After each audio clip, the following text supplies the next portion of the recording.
So, here is something to sit with quietly. Right now, in nearly every one of the roughly 37 trillion cells that make up your body, there is a thread of molecules so long that if you pulled just one strand out straight, it would stretch about 2 meters.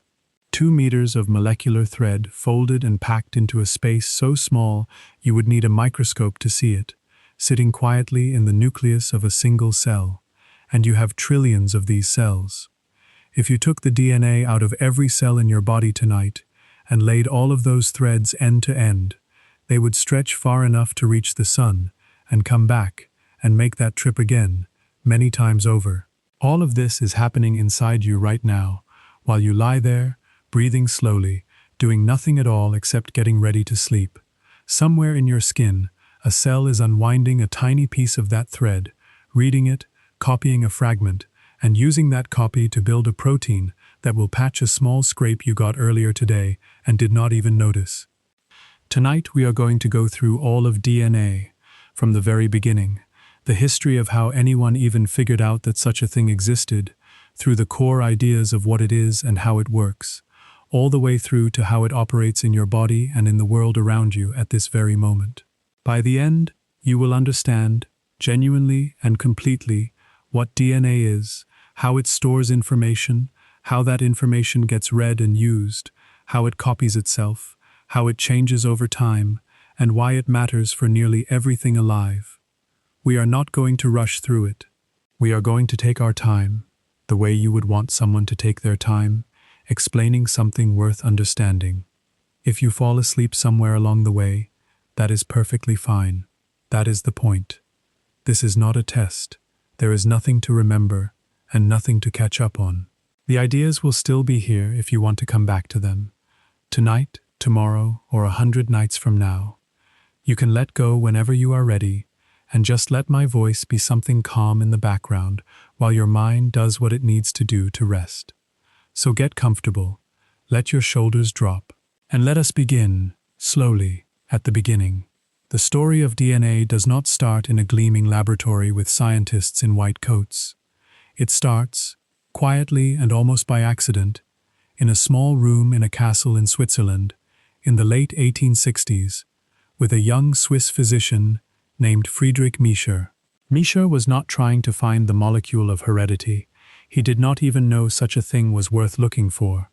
He was trying to understand the chemistry of cells, specifically the chemistry of white blood cells, and to get those cells, he needed a steady supply of them. So he did something that sounds strange today but made sense at the time. He arranged to collect used surgical bandages from a nearby clinic, bandages soaked in the pus from patients' wounds, because pus is rich in white blood cells. It is not glamorous. It is not the image most people have of great scientific work, but this is often how real understanding unfolds, not with a sudden flash, but with someone patient enough to work through something unpleasant and repetitive until they notice something nobody else had noticed. Miescher took those white blood cells and began breaking them apart chemically, trying to isolate and understand the different substances inside them. He was particularly interested in the cell nucleus, which at the time was a mysterious structure. People knew nuclei existed inside cells, visible under the microscopes of the day, but nobody understood what they were made of or what they did. Miescher developed a method to isolate nuclei in bulk, and then to extract material from inside them. What he found was a substance unlike anything that had been described before. It did not behave like a protein, which was the main type of biological molecule chemists understood well at the time. It was rich in phosphorus, which proteins are not. It was slightly acidic. He called it nuclein, because it came from the nucleus. At this point, Miescher had identified a new chemical substance, but he had no idea what it was for. He wrote to his uncle in 1869 describing his findings. Cautious and precise, the way careful scientists tend to be when they suspect they have found something important, but are not yet sure what it means. It is worth pausing here to notice something about how science actually works, historically. Miescher was not celebrated immediately. His mentor, a chemist named Felix Hoppe-Seyler, was so skeptical of the finding that he insisted on repeating Miescher's experiments himself, before allowing the work to be published, delaying it by roughly 2 years. This is not because Hoppe-Seyler was being unfair. It is because claims about a new substance in cells require careful verification, and the scientific culture at the time, much like today, valued getting it right over getting it out quickly. Careful verification means doing the work again, checking every step, making sure the result was not a fluke or a contamination or a misinterpretation. It is a slow process, and it was slow then too. Misha spent the rest of his career studying nuclein, particularly in salmon sperm, which turned out to be an especially rich source of the material, since salmon sperm cells are mostly just nucleus, tightly packed with this substance. He refined his techniques, he separated nuclein into its acidic and basic components, and he began to suspect, though he never proved it, that this substance might have something to do with heredity, with how traits pass from parents to offspring. But he lacked the tools, and frankly the conceptual framework, to go further. He died in 1895, decades before anyone would connect his nuclein, which we now call nucleic acid, the source of the name DNA, deoxyribonucleic acid, to the actual mechanism of inheritance.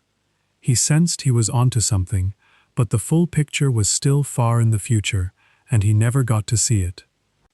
While Misha was working with pus and salmon sperm in Switzerland, a very different line of investigation was happening in a monastery garden in what is now the Czech Republic, then part of the Austrian Empire. A monk named Gregor Mendel spent years, roughly from 1856 to 1863, cultivating and crossbreeding pea plants, tens of thousands of them, tracking specific traits with an almost obsessive precision.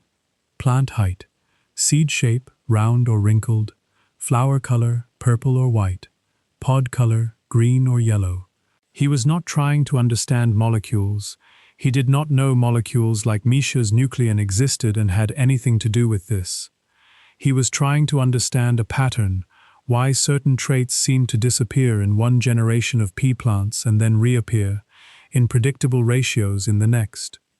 What Mendel found, through years of careful counting, and understand, this was tedious, unglamorous work, counting thousands of individual peas and recording whether each one was round or wrinkled, was that traits are inherited in discrete units, not blended together like paint colors mixing. If you cross a plant with purple flowers and a plant with white flowers, you do not get a plant with pale lavender flowers blending the two. Instead, in the first generation, you get all purple flowers.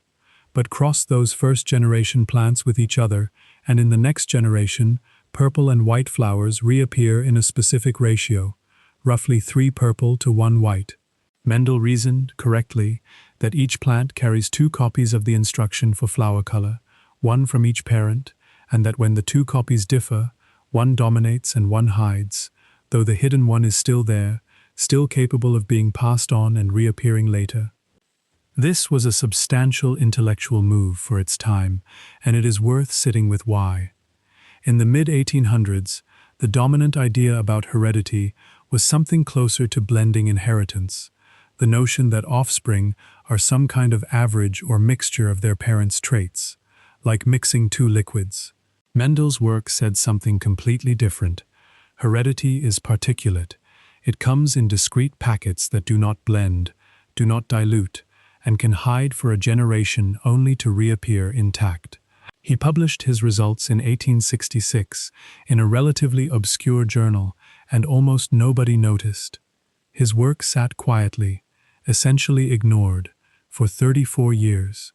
Mendel died in 1884, without ever knowing that he had identified one of the foundational rules of biology. It was not until 1900 when 3 separate scientists, Hugo de Vries, Carl Correns, and Erich von Tschermak, working independently in different countries, noticed the same patterns in their own experiments, and then, digging through the older literature, found that a monk in a monastery garden had already worked it all out decades earlier. So by the turn of the 20th century, biology had 2 separate, unconnected threads. One thread, Mendel's abstract units of heredity, later called genes, which behaved in specific, predictable mathematical patterns but had no known physical identity. Nobody knew what a gene actually was, physically, inside a cell. The other thread, Mischur's nuclein, a real physical substance sitting inside the nucleus of cells, with no known function. It would take several more decades and several more critical experiments before anyone connected these two threads, before anyone showed that Mendel's abstract genes and Mischur's physical nuclein were in fact the same thing. This is the problem that needed solving, and it is worth spending real time on, because the path to the answer was neither obvious nor quick. By the early 20th century, scientists had a reasonable working idea that genes existed and lived on structures inside the cell called chromosomes, thread-like structures visible under a microscope during cell division, which seemed to behave exactly the way Mendel's units of heredity should behave. They came in pairs, one from each parent, and they got sorted into sex cells in a way that matched Mendel's ratios almost perfectly. This idea, called the chromosome theory of heredity, was developed substantially through the work of Walter Sutton and Theodore Boveri around 1902, and then rigorously tested and extended by Thomas Hunt Morgan and his students working with fruit flies at Columbia University starting around 1910. Morgan's fruit fly work deserves real attention because it is a clear example of how scientific certainty gets built, piece by piece, through relentless experimentation. Fruit flies breed fast, a new generation every couple of weeks, which meant Morgan's lab could run through genetic crosses far faster than anyone working with pea plants or larger animals. Morgan found a fly with white eyes, unusual because normal fruit flies have red eyes, and by breeding it with normal flies and tracking how the white eye trait passed to offspring, he showed that this particular trait was linked to sex. It traveled along with the chromosome that determines whether a fly is male or female. This was concrete proof that a specific, identifiable trait was tied to a specific, identifiable chromosome. Genes were not just abstract mathematical units anymore. They had a physical address inside the cell. But even with chromosomes established as the location of genes, there remained a deep unanswered question, and it was a genuinely difficult one. Chromosomes are made of two things: protein and nucleic acid, Mischur's nuclein. Which of these two components was actually the hereditary material? Which one carried the instructions? For decades, the scientific consensus leaned toward protein.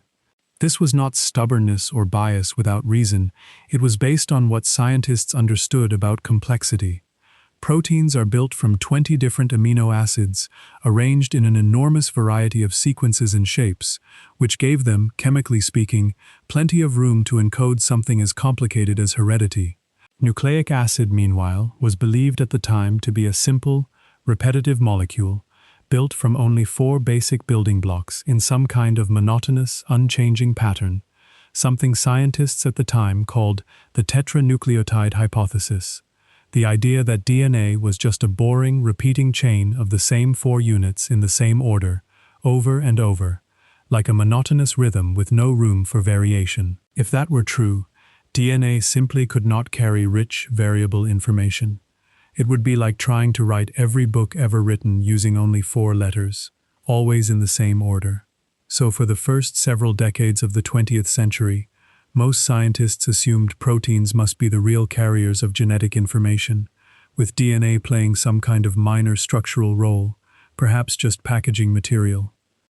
This is where the first real shift begins, and it starts, almost improbably, with a bacterial infection experiment on mice, conducted in London by a British medical officer named Frederick Griffith in 1928. Griffith was working with 2 strains of the bacterium that causes pneumonia. One strain, called the smooth strain, was virulent. It caused disease and killed the mice it infected, and it looked smooth under the microscope because of a protective coating. The other strain, called the rough strain, was harmless. It lacked that protective coating, looked rough under the microscope, and mice injected with it stayed healthy. Griffith made a critical observation. If he heat-killed the dangerous smooth strain, so that it was no longer alive and no longer capable of causing disease on its own, and then injected that dead bacteria into a mouse alongside live, harmless rough strain bacteria, something striking happened. The mouse died, and when Griffith examined the mouse's blood, he found live, virulent, smooth-strain bacteria with the protective coating, bacteria that could kill. Think carefully about what this means. The dead bacteria could not have come back to life. So something from the dead, virulent bacteria had transferred into the living, harmless bacteria, and had transformed those harmless bacteria into dangerous ones, permanently, since when those transformed bacteria multiplied, their offspring were also virulent. Griffith called this phenomenon transformation. He had no idea what the transforming substance actually was, chemically.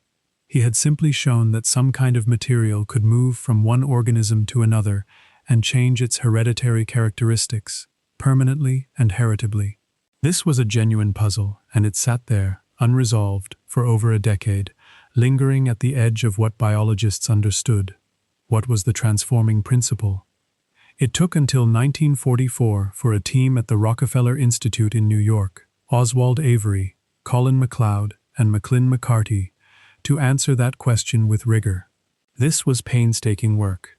Avery and his colleagues took Griffith's transformation experiment and, rather than working with whole live mice, they worked in test tubes, purifying the material from the dead virulent bacteria piece by piece, and testing each purified component to see which one alone could still cause transformation.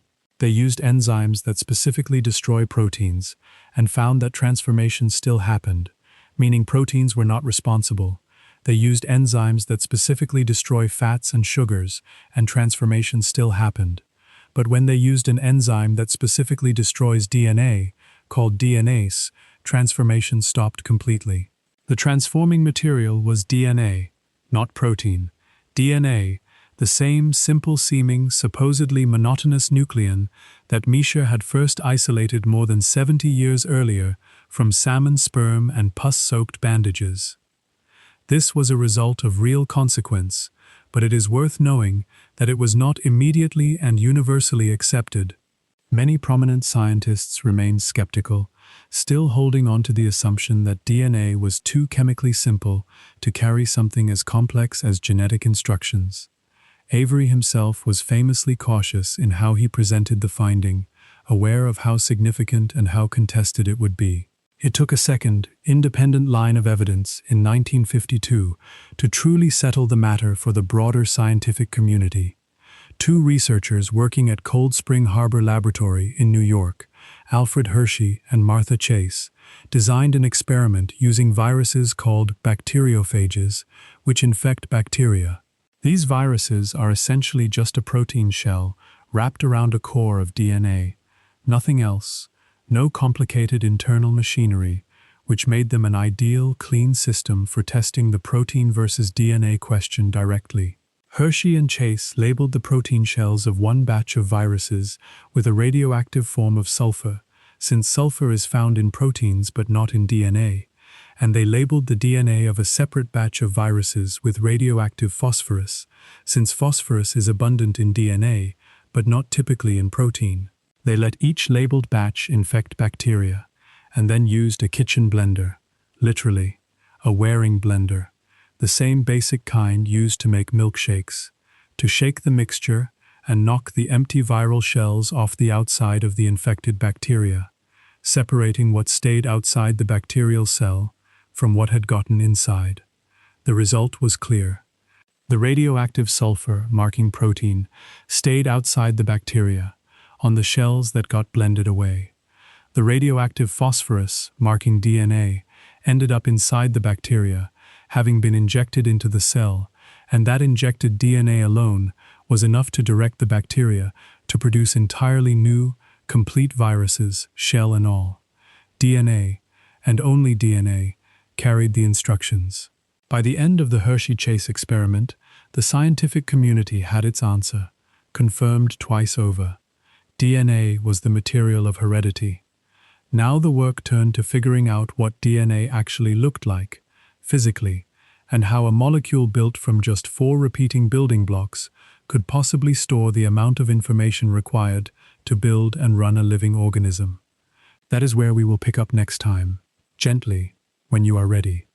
Let your breathing settle into whatever rhythm feels natural right now. There is no wrong way to be listening, and no part of this you need to hold on to tightly. If your mind wandered during the opening section, that is exactly what it was supposed to do. The story so far is simply this, restated gently so you can pick it up without any pressure. By the early 1950s, a handful of researchers scattered across a few laboratories in England and the United States had established, through decades of patient and often unglamorous work, that DNA was the physical substance of heredity. They knew it lived in the nucleus of cells. They knew it was somehow wrapped up in the chromosomes that got passed from parent to offspring. And they knew, from the work of a biochemist named Erwin Chargaff, that something odd and consistent showed up whenever anyone measured the chemical composition of DNA from any living source. The amount of adenine always closely matched the amount of thymine, and the amount of guanine always closely matched the amount of cytosine. Nobody yet understood why this pattern held, but it was a clue, sitting there quietly, waiting for the right framework to give it meaning. That framework arrived in the spring of 1953, and it arrived in the form of a physical model, built from metal plates, rods, and wire, assembled in a small room at the University of Cambridge.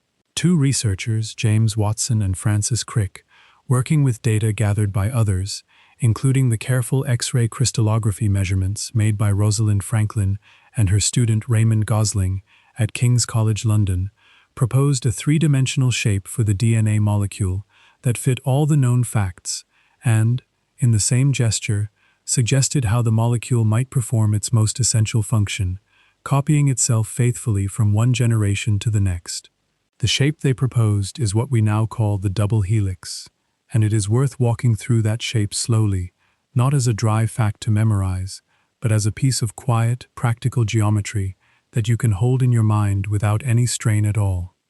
Picture a ladder, a very long ladder, far longer than any ladder anyone has ever built, stretching on and on into the distance. Now picture that ladder twisted, evenly and continuously, along its entire length, so that instead of a flat, straight climbing frame, it becomes a spiral staircase.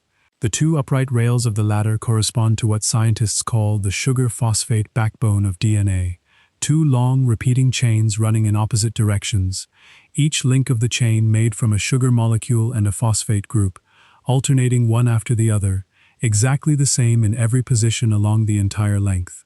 These backbones are the structural rails, the parts that hold everything together, the way the sides of a ladder hold the rungs in place.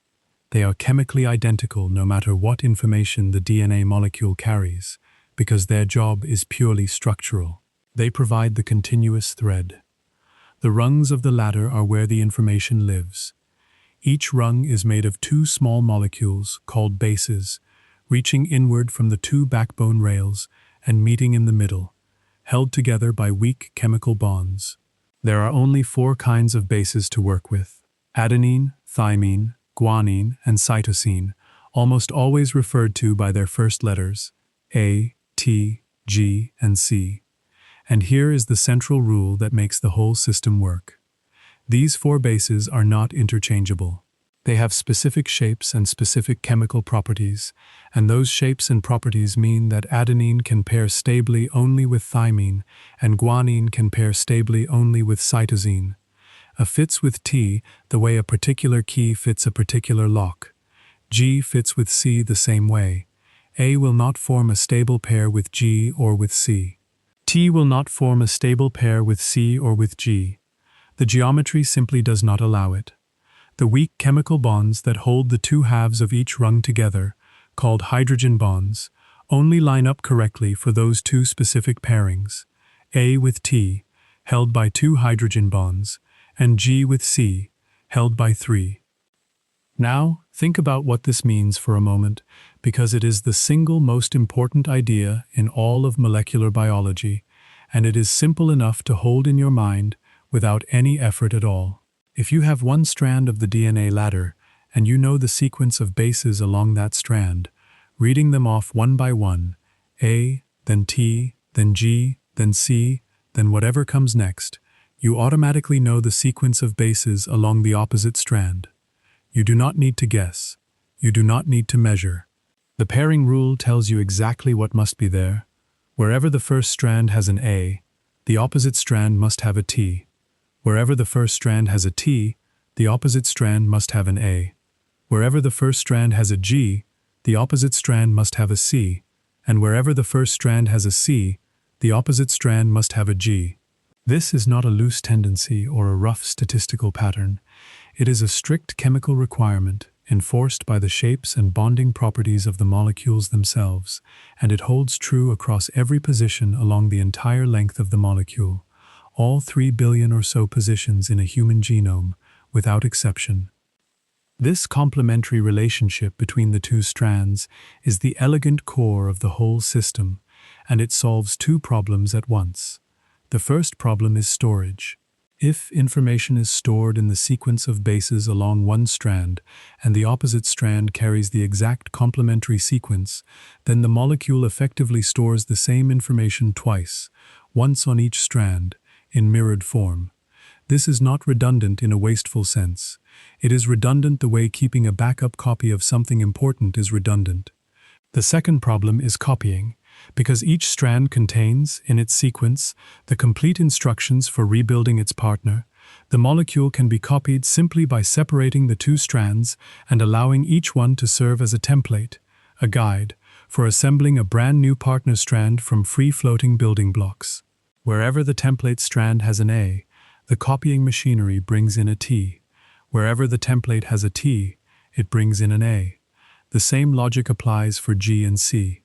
When the process finishes, you end up with two complete double helices where before there was one, and each of those two double helices contains one strand from the original molecule and one entirely newly built strand. This is what scientists mean when they say DNA replication is semi-conservative. Half of the old molecule is conserved in each new one, and half is newly synthesized. It is a system that builds copying directly into the structure of the molecule itself. The shape is the function.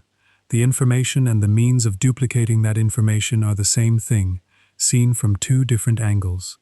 Let me say that again, a little differently, because it is worth settling into your mind without hurry. The DNA molecule does not need a separate copying machine that reads it and then builds a copy somewhere else. The molecule itself, by virtue of its double-stranded, complementary structure, is the template for its own copying. Separate the two strands, let each one gather matching partners from the surrounding chemical environment, and you have two copies where before you had one. The discovery of the double helix was so immediately powerful, precisely because Watson and Crick could see, even as they were fitting the metal plates together on their laboratory bench, that the structure they were building implied its own copying mechanism. That is what they meant by the quietly significant sentence in their 1953 paper, the one that noted that the specific pairing they had proposed immediately suggested a possible copying mechanism for the genetic material. They were not overstating, they were stating, with appropriate reserve, the central insight that would organize the next several decades of biological research. Now, to appreciate how this copying actually happens inside a living cell, we need to spend a little time with the physical reality of the molecule, because the double helix is not a static, frozen spiral just sitting there motionless. It is a dynamic structure, constantly being accessed, unwound, read, and rewound, and the cell has evolved a whole suite of specialized machinery to manage this process with extraordinary precision. The key player in copying DNA is an enzyme called DNA polymerase. An enzyme is simply a protein that speeds up a specific chemical reaction, acting as a catalyst, and DNA polymerase is the enzyme that speeds up the reaction of linking new nucleotide building blocks together into a growing DNA strand, using an existing strand as a template. It reads the template strand one base at a time, and for each base it encounters, it selects the correct matching nucleotide from the surrounding cellular fluid.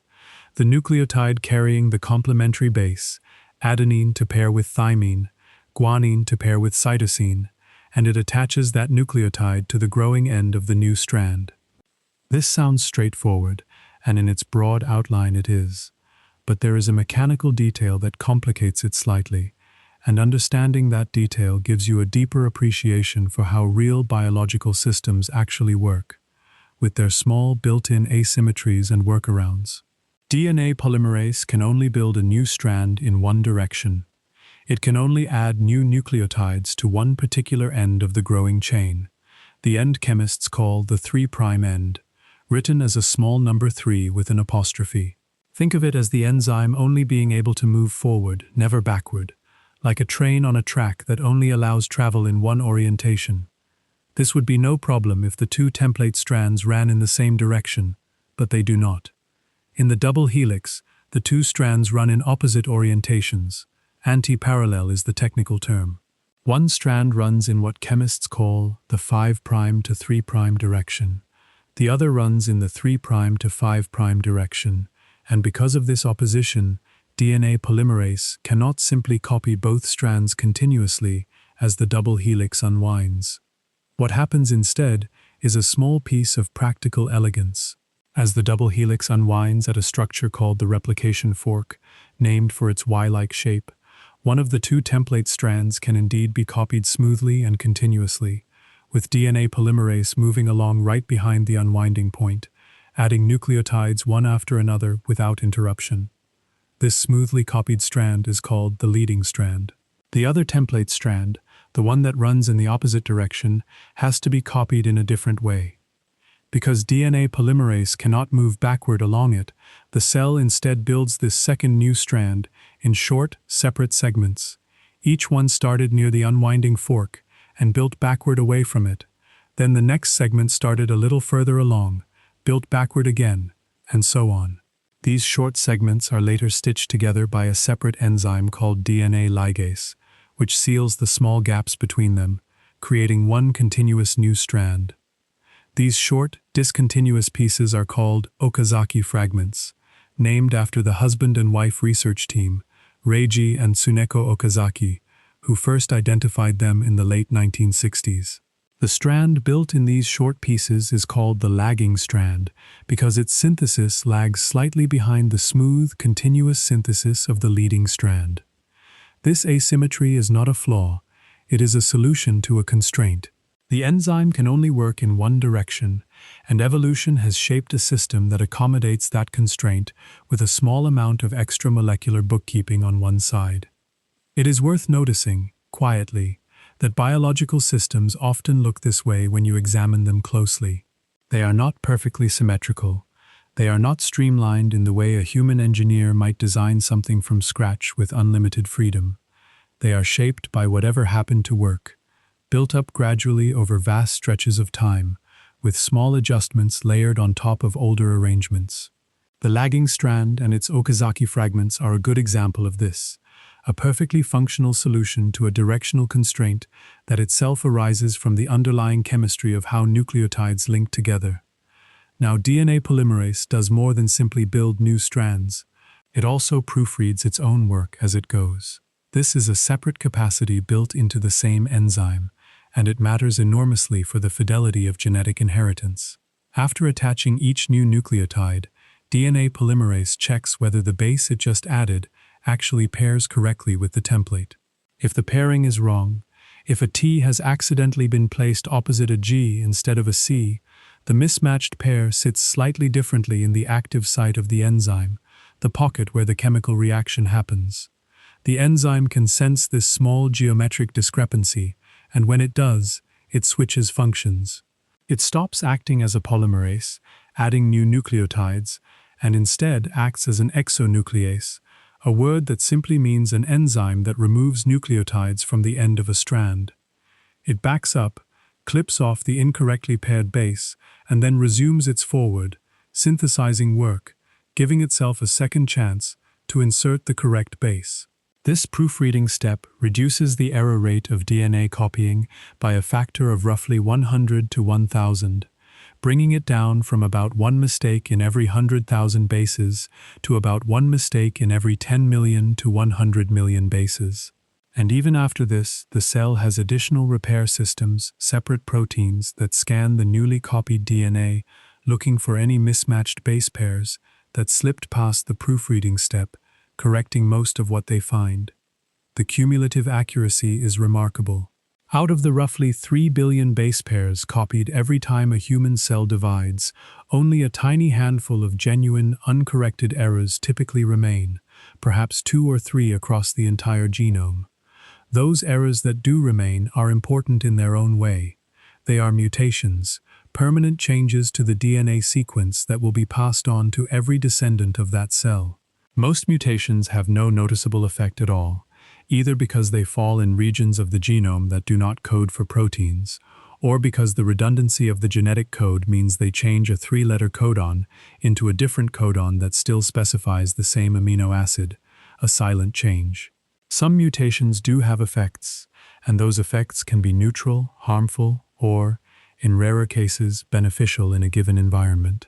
The accumulation of mutations over generations, sorted by natural selection, is the engine of evolutionary change, the slow, patient process by which populations of organisms adapt to their surroundings and, given enough time, diverge into new forms. We will return to this later in the night, but for now it is enough to hold the idea that the very small, very rare errors in an otherwise extraordinarily accurate copying process are the raw material for all the biological diversity that has ever existed on Earth.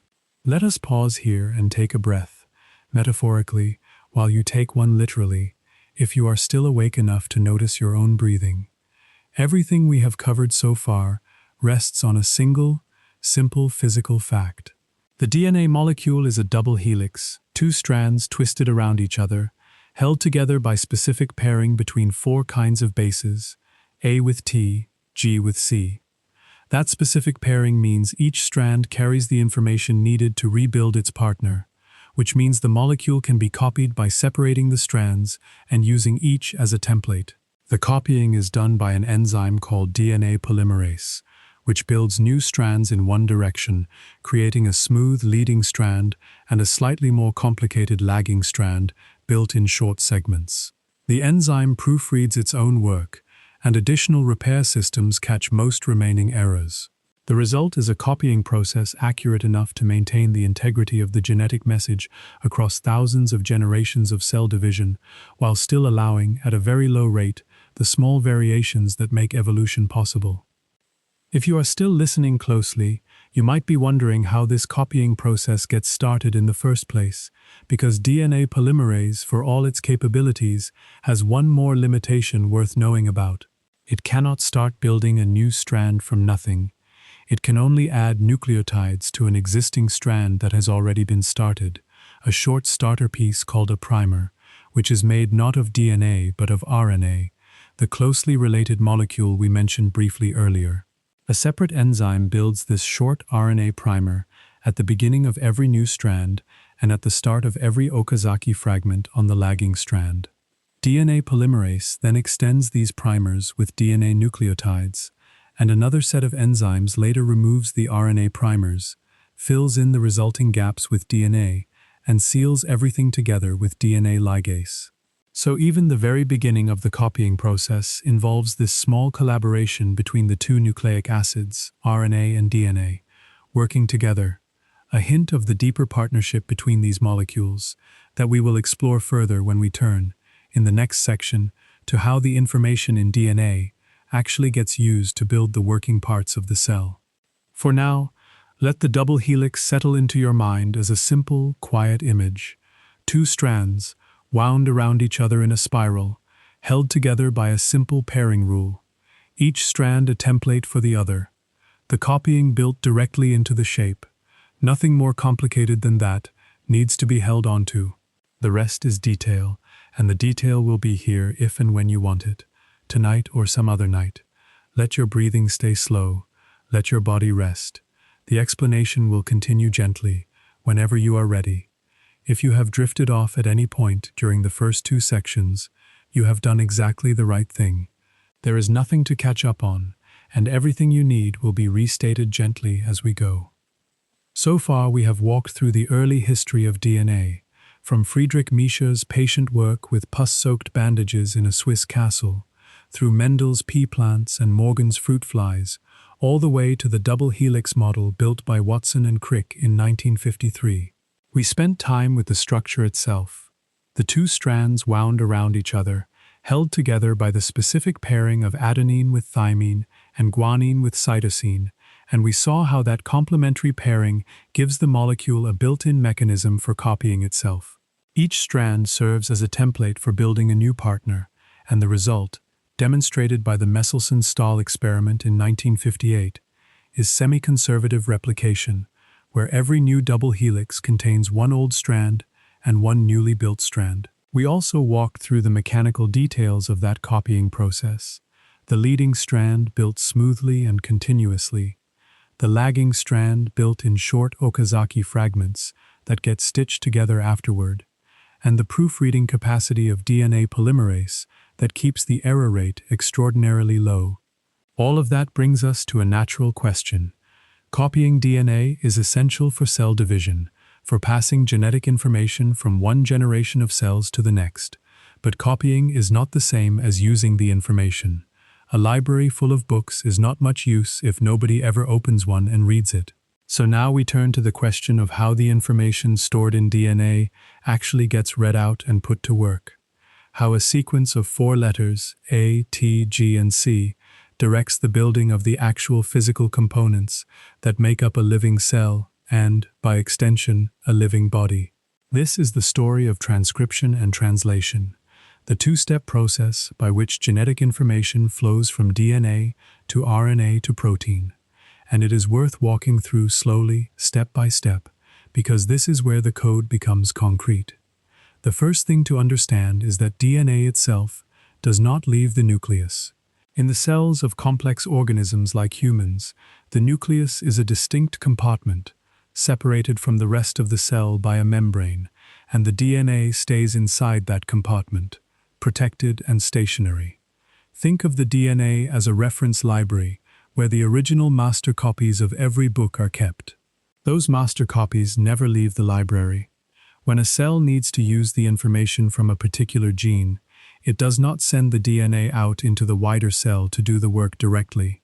Instead, it makes a temporary, working copy of that specific stretch of DNA and sends that copy out to where it is needed. The working copy is made of a closely related molecule called RNA, ribonucleic acid, and the process of making that copy is called transcription, because the information is being transcribed, written again, from one chemical language into another, closely related one.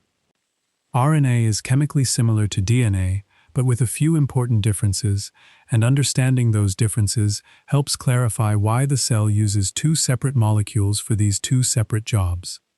Like DNA, RNA is built from a chain of nucleotides, each one carrying one of 4 bases strung along a sugar phosphate backbone. But where DNA uses the sugar deoxyribose, which gives it the D in its name, RNA uses a slightly different sugar called ribose, which gives it the R in its name. The difference is small, just 1 oxygen atom, but it changes the stability of the molecule. DNA is more chemically stable, which makes sense for a molecule that needs to serve as a long-term permanent archive.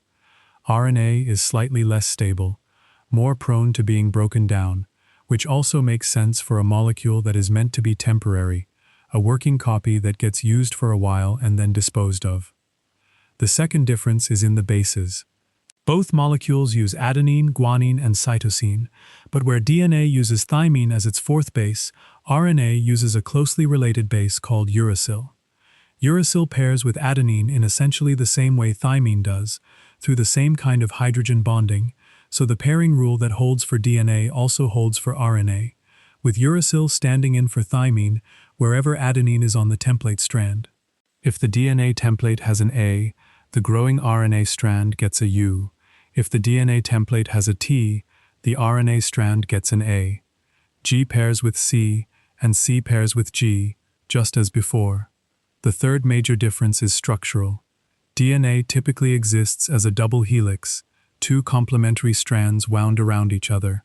RNA typically exists as a single strand, which allows it to fold into a variety of 3-dimensional shapes that give it functional capabilities beyond simply carrying information, a property we will return to later when we discuss the ribosome and other RNA molecules. Transcription begins when a protein called a transcription factor recognizes and binds to a specific sequence of DNA positioned just before the start of a gene. This sequence is called a promoter, and you can think of it as something like a marked starting line, a signal that says, "Begin reading here, this is where the gene starts." Different genes have different promoter sequences, and different transcription factors recognize different promoters, which is one of the ways the cell controls which genes get transcribed and which remain silent. A liver cell and a neuron contain the same DNA, the same complete set of genes, but they read different subsets of those genes because they contain different sets of transcription factors, proteins that recognize and activate different promoters. When the right transcription factors are present and bound to the promoter, they help recruit the enzyme that will actually do the work of building the RNA copy.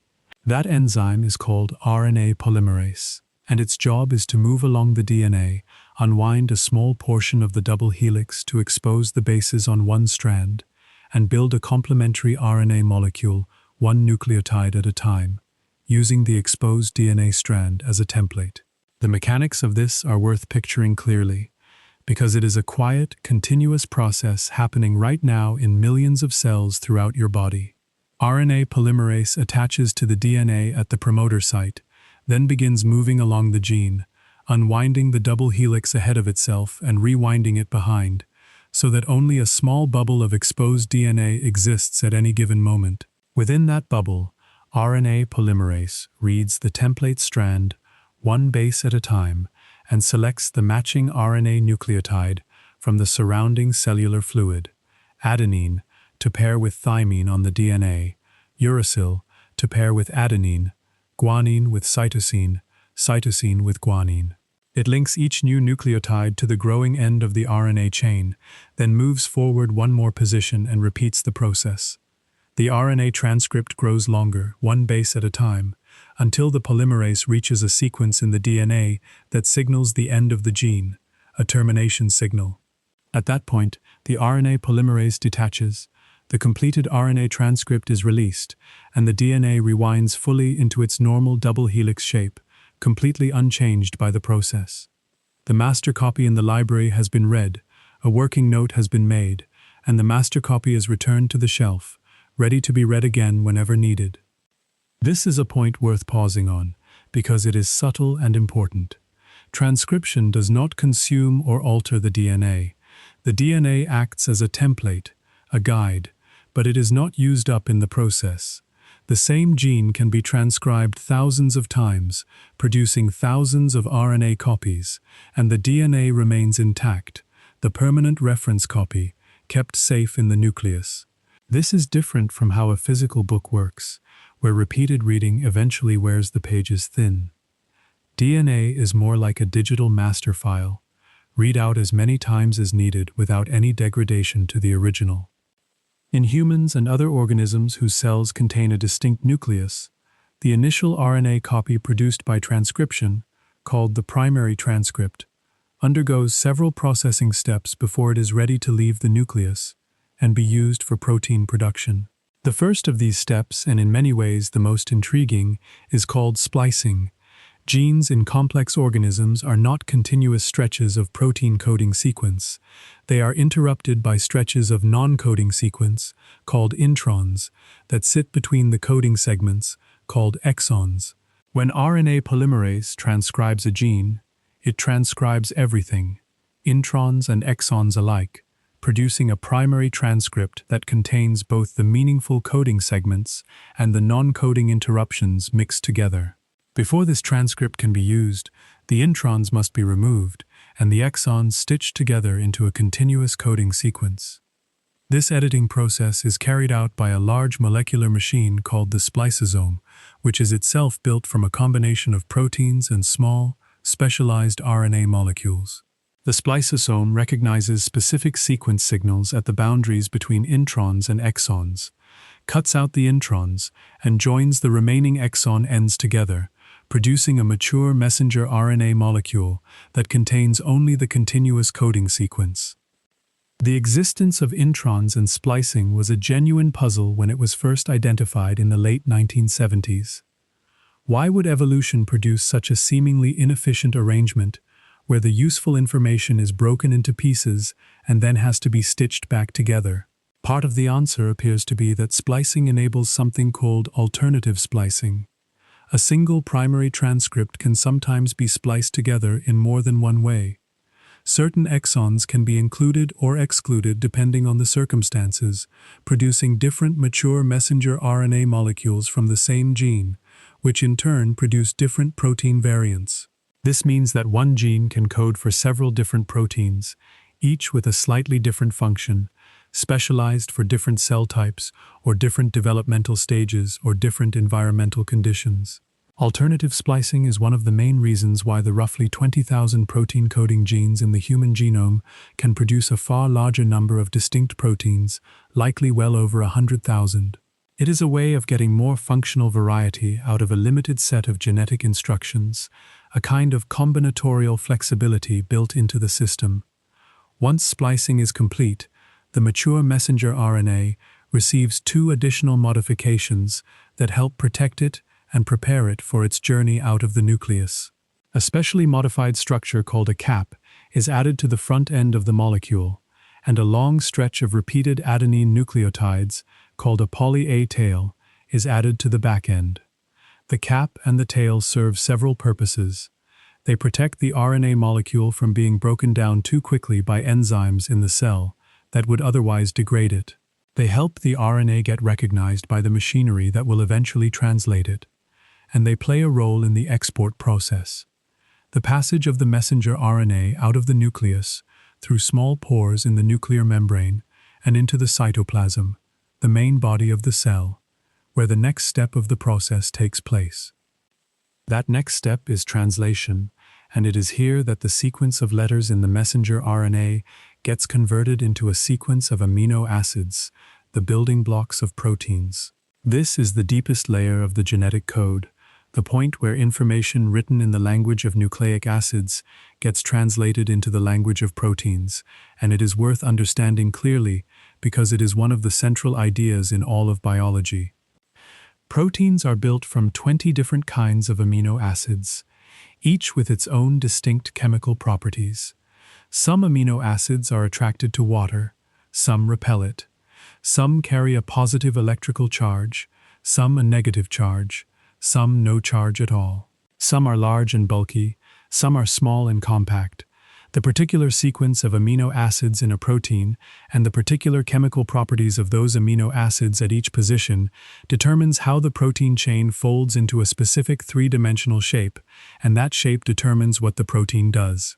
But messenger RNA does not have 20 different letters to work with. It has only 4, the 4 bases adenine, uracil, guanine, and cytosine. 4 letters clearly cannot represent 20 different amino acids directly, 1 letter per amino acid, because that would only give 4 possible options. Reading the letters 2 at a time gives 16 possible combinations, still not enough to cover all 20 amino acids. But reading the letters 3 at a time gives 64 possible combinations, more than enough, and this is exactly the system that living cells use. The messenger RNA is read in groups of 3 consecutive bases, and each group of 3, called a codon, specifies one particular amino acid. The ribosome is the molecular machine that carries out this reading. A ribosome is a large, complex structure built from proteins and a specialized type of RNA called ribosomal RNA. The ribosome attaches to the messenger RNA at a specific starting point, almost always a codon that specifies the amino acid methionine, which is why nearly every newly made protein begins, at least briefly, with a methionine at one end, though this methionine is sometimes trimmed off later during further processing. Once attached, the ribosome reads along the messenger RNA 3 letters at a time. For each codon it encounters, a separate small molecule called transfer RNA comes into play. Each transfer RNA molecule has 2 important ends. On one end, it carries a specific amino acid, covalently attached. On the other end, it carries a 3-base sequence called an anticodon, which is complementary to the codon on the messenger RNA. The transfer RNA enters the ribosome, and if its anticodon matches the codon currently being read, through the same base pairing rules we have discussed throughout, it binds in place. The ribosome then catalyzes a chemical reaction that links the amino acid carried by the transfer RNA onto the growing end of the protein chain. The ribosome shifts forward exactly 3 letters. The spent transfer RNA exits, a new transfer RNA enters to match the next codon, and the process repeats. This cycle continues, codon by codon, amino acid by amino acid, until the ribosome reaches one of 3 specific codons that do not code for any amino acid at all. These are stop codons, and when the ribosome encounters one, no transfer RNA matches it. Instead, a protein called a release factor binds to the stop codon, causing the ribosome to release the completed protein chain and disassemble. The protein, now a free chain of amino acids, begins almost immediately to fold into its specific 3-dimensional shape, driven by the chemical properties of its amino acid sequence. Some parts of the chain attract each other and pull together. Some parts repel each other and push apart. Some amino acids seek the watery environment inside the cell, while others hide from it, burying themselves in the interior of the folding protein. The result is a precisely shaped molecule, with pockets and grooves and surfaces that allow it to carry out its specific function, whether that is catalyzing a chemical reaction, forming a structural fiber, transporting a small molecule, or sending a signal. The mapping between codons and amino acids is called the genetic code, and it was worked out, painstakingly, in the early 1960s by researchers including Marshall Nirenberg, Har Gobind Khurana, and Severo Ochoa. They built artificial messenger RNA molecules with known, simple repeating sequences, added them to cell extracts that contained ribosomes and all the other necessary translation machinery, and observed which amino acids got incorporated into the resulting protein chains. By systematically varying the sequences, they built up the complete dictionary, all 64 codons and their corresponding amino acids or stop signals. The code has a property that scientists call redundant or degenerate, not because it is faulty, but because multiple different codons can specify the same amino acid. For example, the amino acid leucine is specified by 6 different codons, serine is specified by 4. This redundancy means that some changes to the DNA sequence, some mutations, have no effect on the resulting protein at all, because the altered codon still specifies the same amino acid. These are called silent mutations, and they are surprisingly common. The redundancy of the code acts as a kind of buffer, absorbing small genetic changes without altering the functional output. Another property of the genetic code is worth sitting with quietly. It is nearly universal. With a few minor exceptions, the same codon specifies the same amino acid in bacteria, in oak trees, in fruit flies, in salmon, and in humans. The code is shared across all known forms of life, which is strong evidence for the deep common ancestry of everything alive on Earth. Somewhere, very far back in time, a particular coding system became established in an early population of organisms, and every living thing since has inherited that same system. The universality of the code is also what makes modern genetic engineering possible. A gene taken from a jellyfish and inserted into a bacterium or a mouse or a crop plant will, with the right regulatory sequences attached, be transcribed and translated into the same protein, because the code means the same thing in all of these organisms.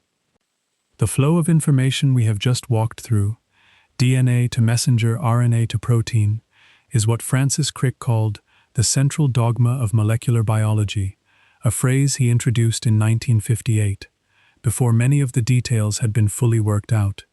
It is worth being precise about what the central dogma actually says, because it is sometimes simplified in ways that lose important nuance.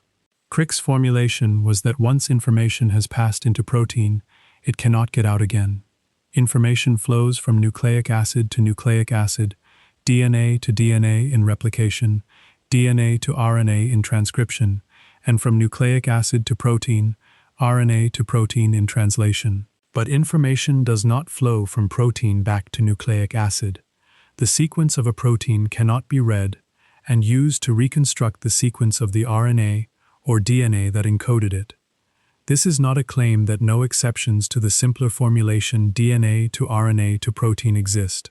Crick himself was careful to note that information flow from RNA back to DNA was theoretically possible, and indeed, such flow was later identified in the form of reverse transcription, a process used by certain viruses, including HIV, where an enzyme called reverse transcriptase builds a DNA copy from an RNA template. But the core assertion of the central dogma, that the sequence information in proteins is not reverse translated back into nucleic acid sequence, has held up. The arrow points one way. DNA makes RNA makes protein, and the protein does not rewrite the DNA. The entire system, taken together, is a way of storing information in a stable, replicable form, DNA, and expressing that information in a functional form, protein, with RNA serving as the intermediate messenger. The separation of storage and expression is one of the deep organizational principles of life, and it works, in part, because it allows the master copy to be protected while still being used. The DNA stays in the nucleus, largely unchanged, while thousands of RNA copies carry its instructions out to the protein-building machinery in the cytoplasm. The RNA copies are temporary, degraded and recycled after a certain amount of use, while the DNA persists, sometimes for the entire lifetime of the organism, sometimes passed on to the next generation through sperm or egg cells. It is an elegant division of labor, and it is happening, right now, in millions of cells throughout your body, without any conscious direction from you, without any awareness on your part at all. Let all of that settle quietly. If you are still awake, you now understand, at a genuine conceptual level, how a sequence of 4 letters gets turned into the physical substance of a living body. The details are many, and you do not need to hold on to them. The core idea is simple. DNA stores the information. Transcription copies the information into a temporary RNA message. Translation reads that message 3 letters at a time and builds a protein chain. The protein chain folds into a specific shape, and that shape does the work. That is the flow. That is the central system. The rest is elaboration, and the elaboration will be here whenever you are ready for it, tonight or another night. For now, just rest, and let the quiet understanding sit with you, gently, like something you have always known and only just now remembered. Let your body sink a little deeper into wherever you are lying right now. There is no need to keep track of where we are in the story, no need to hold anything in your memory. The first 3 sections of tonight's explanation have given you the foundation. You now understand that DNA is a double helix, 2 complementary strands held together by the specific pairing of adenine with thymine and guanine with cytosine. You understand that this complementary structure allows the molecule to be copied, each strand serving as a template for building a new partner, a process called semi-conservative replication. And you understand how the information stored in the sequence of bases gets expressed, first through transcription, where a temporary messenger RNA copy of a gene is built, and then through translation, where that messenger RNA is read 3 letters at a time by a ribosome, each 3-letter codon specifying 1 amino acid, building up a protein chain 1 link at a time. That is the central flow of genetic information, DNA to RNA to protein, and it is the organizing principle of molecular biology. Now we are going to move deeper into the physical reality of these processes. Understanding the flow of information is one thing. Understanding the actual machinery, the moment-by-moment operation of these molecular systems inside a living cell, deepens the picture considerably. And the place to begin is with the DNA molecule itself, not as an abstract double helix floating in empty space, but as it actually exists right now inside the nucleus of one of your cells, a physical object with a shape and a location, and a set of constraints that it has to work within. A single human cell contains about 2 meters of DNA. That is the total length if you took all the DNA from one nucleus, all 46 chromosomes, and stretch them out end to end in a straight line. 2 meters is a considerable length for a cell whose entire nucleus is about 1/100th of a millimeter across, far smaller than the width of a human hair. Fitting 2 meters of thread into a container that small is a genuine packing problem, and the cell solves it through an elaborate system of coiling and folding, a system that is not just about storage efficiency, but also about control. How the DNA is packed determines, in large part, which genes are accessible and which are not. The first level of packing involves proteins called histones. Histones are relatively small proteins with a particular chemical property that makes them well suited to their job. They carry a positive electrical charge, and DNA, because of its phosphate backbone, carries a negative charge. Opposite charges attract, so DNA naturally wraps around histone proteins, the way thread wraps around a spool. 8 histone proteins come together to form a structure called a histone octamer, a spool-like core, and the DNA winds around this core roughly 1 2/3 times, about 147 base pairs of DNA per spool. This unit, the histone spool with its wrapped DNA, is called a nucleosome. Under an electron microscope, a stretch of DNA with its nucleosomes looks something like a string of beads, the DNA as the string, the nucleosomes as the beads spaced at regular intervals along it. String enough nucleosomes together, one after another, and you have a fiber that looks like beads on a string. But this is only the first level of packing. That string of beads is then coiled further, the nucleosomes stacking against each other in a more compact spiral, forming a thicker fiber. And that thicker fiber is then looped and folded and coiled again, through several additional levels of organization, ultimately producing the tightly compacted structure that we call a chromosome, visible under a light microscope during cell division. At that stage, the DNA has been shortened by a factor of roughly 10,000 to 1. 2 meters of DNA, packed down into a chromosome only a few micrometers long. The packing is not random. Specific regions of the genome occupy specific positions within the nucleus, a phenomenon scientists call chromosome territory. The nucleus has an internal geography, and where a particular gene sits within that geography can influence how often it gets read. This elaborate packing system is not just a storage solution, it is also a control mechanism.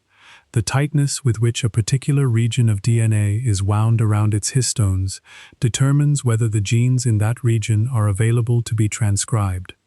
Tightly wound DNA is inaccessible. The transcription machinery, the RNA polymerase and its associated proteins, simply cannot get to the DNA to read it. Loosely wound DNA is accessible, open for business, ready to be transcribed. The cell can control which genes are on and which are off, in part by controlling the packing state of different regions of the genome. This is one of the first and most fundamental layers of gene regulation, the process by which cells with identical DNA, like a neuron and a liver cell, become completely different from each other.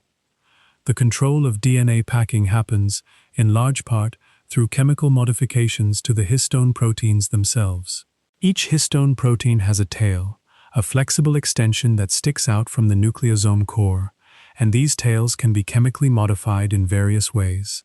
Small chemical groups, acetyl groups, methyl groups, phosphate groups, and others can be attached to specific amino acids on the histone tails. These modifications act like signals. Some modifications, particularly the addition of acetyl groups, tend to loosen the grip of the histone on the DNA, opening up the chromatin, the complex of DNA and histone proteins, and making the underlying genes available for transcription. Other modifications, particularly certain patterns of methyl groups, tend to tighten the packing, closing down the chromatin and silencing the genes. The pattern of histone modifications across the genome, sometimes called the histone code, is one of the major ways that cells remember and maintain their identity. A liver cell has a particular pattern of histone modifications that keeps liver-specific genes open and neuron-specific genes closed. A neuron has the opposite pattern, When a cell divides, these modification patterns are largely passed on to the daughter cells, which is one of the reasons a liver cell gives rise to more liver cells, not to neurons or skin cells. Beyond the histone modifications, there is another layer of control that acts directly on the DNA itself, a process called DNA methylation. A methyl group is a small chemical tag, just one carbon atom and 3 hydrogen atoms, and it can be attached directly to certain positions on the DNA, specifically to cytosine bases that sit next to guanine bases in the sequence. These methylated cytosines, often abbreviated as CpG methylation, are typically found in regions of the genome that are kept silent. Heavily methylated DNA tends to be tightly packed and transcriptionally inactive. The pattern of DNA methylation, like the pattern of histone modifications, can be passed on through cell divisions, providing another layer of cellular memory. The study of these heritable changes in gene activity that do not involve changes to the underlying DNA sequence is called epigenetics, from the Greek prefix meaning above or on top of, because it refers to information that sits on top of the genetic sequence, influencing how that sequence is used without altering the sequence itself. Epigenetics is an area of intense ongoing research, and it has implications that extend beyond the lifetime of a single organism. Some epigenetic marks, patterns of DNA methylation or histone modification, appear to be capable of being passed from parent to offspring, not through changes to the DNA sequence itself, but through the persistence of these chemical tags across generations. This idea, called transgenerational epigenetic inheritance, has been clearly documented in plants and in some laboratory animals, where environmental exposures in one generation, diet, stress, exposure to certain chemicals, have been shown to produce detectable effects in subsequent generations, even when those later generations were not themselves exposed. The extent to which this occurs in humans, the mechanisms involved, and the stability of such effects across multiple generations remain active and sometimes debated areas of research. What is clear is that the simple model of genes as a fixed, unchanging blueprint that gets passed down unchanged is incomplete. The sequence of bases is the foundation, but there are additional layers of information that sit on top of that foundation and influence how the sequence gets used. Let us now turn from the packing and control of DNA to the actual mechanics of replication in more detail, because we described the basic process earlier, the unwinding of the double helix at the replication fork, the continuous synthesis of the leading strand, and the discontinuous synthesis of the lagging strand in short Okazaki fragments. That description is accurate in its broad outline, but there is more to appreciate in the details, and those details reveal something about how biological systems actually work, with their characteristic mix of precision and workaround. Replication begins at specific sequences in the DNA, called origins of replication. A human chromosome has many thousands of these origins, scattered at intervals along its length. The presence of multiple origins is a practical necessity. If a chromosome had only one origin, copying the entire thing, tens of millions of base pairs, would take far too long. By initiating replication at many points simultaneously, the cell can copy an entire chromosome in a matter of hours. At each origin, a set of initiator proteins binds to the DNA and begins the process of unwinding the double helix, recruiting the enzymes that will do the actual copying. The unwinding itself is carried out by an enzyme called helicase, which uses the energy from breaking apart a molecule called ATP to force the two strands apart, breaking the hydrogen bonds between paired bases as it moves forward. The unwinding creates tension further along the DNA, because the double helix is twisted, and unwinding it introduces additional twisting stress downstream. This stress is relieved by another enzyme called topoisomerase, which cuts one or both strands of the DNA downstream of the replication fork, allows the strands to rotate and release the tension, and then reseals the cut. Topoisomerases are essential enzymes, and some of the most widely used antibiotics and chemotherapy drugs work by interfering with bacterial or human topoisomerases, preventing them from relieving the stress of replication, which leads to breaks in the DNA and cell death. Once the strands are separated and the tension is managed, the actual synthesis of new DNA can begin. But DNA polymerase, the enzyme that builds the new strands, has a limitation that we touched on earlier and that deserves fuller explanation here. DNA polymerase cannot start building a new strand from nothing. It can only extend an existing strand, adding new nucleotides to the end of a chain that is already there. This means that every new strand of DNA must be started with a short primer, a starter piece of nucleic acid that provides the free end that DNA polymerase needs. This primer is made not of DNA but of RNA, built by an enzyme called primase, which is a type of RNA polymerase that can start a new strand from scratch, using the DNA template as a guide. Primase builds a short RNA primer, typically about 10 nucleotides long, complementary to the template strand, and then hands off to DNA polymerase, which extends the primer with DNA nucleotides, building the new strand. On the leading strand, this primer is needed only once, at the very beginning, after which DNA polymerase can extend continuously as the replication fork advances. On the lagging strand, where synthesis must occur in the opposite direction from the fork movement, a new primer is needed for every Okazaki fragment. Each fragment begins with a short RNA primer, built by primase, then extended by DNA polymerase until it reaches the previous fragment. Later, a different enzyme removes the RNA primers, another DNA polymerase fills in the resulting gaps with DNA, and the enzyme DNA ligase seals the final connections, creating one continuous strand. The whole process is a coordinated, multi-enzyme operation with different proteins handling different parts of the job, all working together at the replication fork. The accuracy of this process, as we discussed earlier, is remarkable but not perfect. DNA polymerase makes an error about once every 100,000 to 1 million bases. Its built-in proofreading function, which clips out mismatched bases and tries again, reduces that to about 1 error in 10 million to 100 million bases.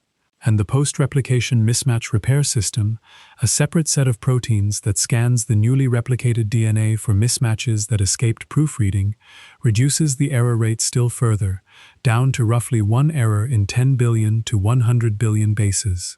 Across the 3 billion base pairs of the human genome, this means that each round of replication typically introduces only a handful of permanent, uncorrected errors, perhaps 2 or 3 across the entire genome. Most of those errors fall in regions of the genome that do not code for proteins, or they produce silent mutations that do not change the amino acid sequence of the encoded protein. A very small number produce a change that has a functional effect, and an even smaller number produce a change that turns out to be beneficial in some context. But over evolutionary timescales, across millions of generations and billions of organisms, those rare beneficial changes have added up, producing the diversity of life we see around us. The engine of evolution is, at its core, the slow accumulation of small copying errors, filtered by the patient sieve of natural selection. Before we leave the subject of DNA packaging and replication, it is worth noting one more detail that connects these two topics. The ends of linear chromosomes, the very tips, present a special problem for replication, and the solution to that problem involves a structure that has implications for aging and for a number of diseases. The problem arises from the fact that DNA polymerase needs a primer to start synthesis, and that primer is later removed. On the lagging strand, the very end of the chromosome cannot be fully replicated because there is no room to place a primer beyond the end. The result is that, with each round of replication, the chromosome gets slightly shorter at its tips. Over many rounds of cell division, this progressive shortening would eventually eat into important genes, causing problems. The solution, evolved in organisms with linear chromosomes, is a structure called the telomere. Telomeres are repetitive sequences of DNA. In humans, the sequence TAGAG repeated thousands of times that cap the ends of chromosomes. They do not code for proteins. They serve as a disposable buffer, a stretch of expendable sequence that gets worn away over successive replications without damaging any important genetic information. When telomeres get too short, after many rounds of cell division, the cell typically enters a state called senescence, where it stops dividing, or it undergoes programmed cell death. This telomere shortening is one of the cellular mechanisms underlying aging. Certain cell types, including stem cells and germline cells, the cells that give rise to sperm and eggs, express an enzyme called telomerase, which can rebuild telomeres, adding back the repetitive sequences that replication removes. Most of the body's cells do not express telomerase, which limits how many times they can divide. Many cancer cells, interestingly, do express telomerase, or activate some other mechanism for maintaining their telomeres, which is part of what allows them to divide indefinitely, escaping the normal limits on cell division. Let all of this settle for a moment. The DNA in your cells is not just a free-floating double helix. It is a packed, coiled, carefully organized structure, wound around histone spools, folded into chromosomes, occupying specific territories within the nucleus. Its packing state controls which genes are active and which are silent, through histone modifications and DNA methylation, patterns of chemical tags that sit on top of the genetic sequence and influence how it is used.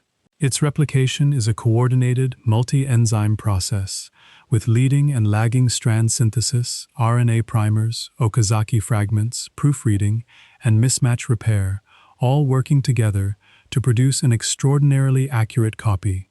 The ends of the chromosomes are protected by telomeres, repetitive sequences that sacrifice themselves to protect the important genes from the erosion that occurs with each round of replication.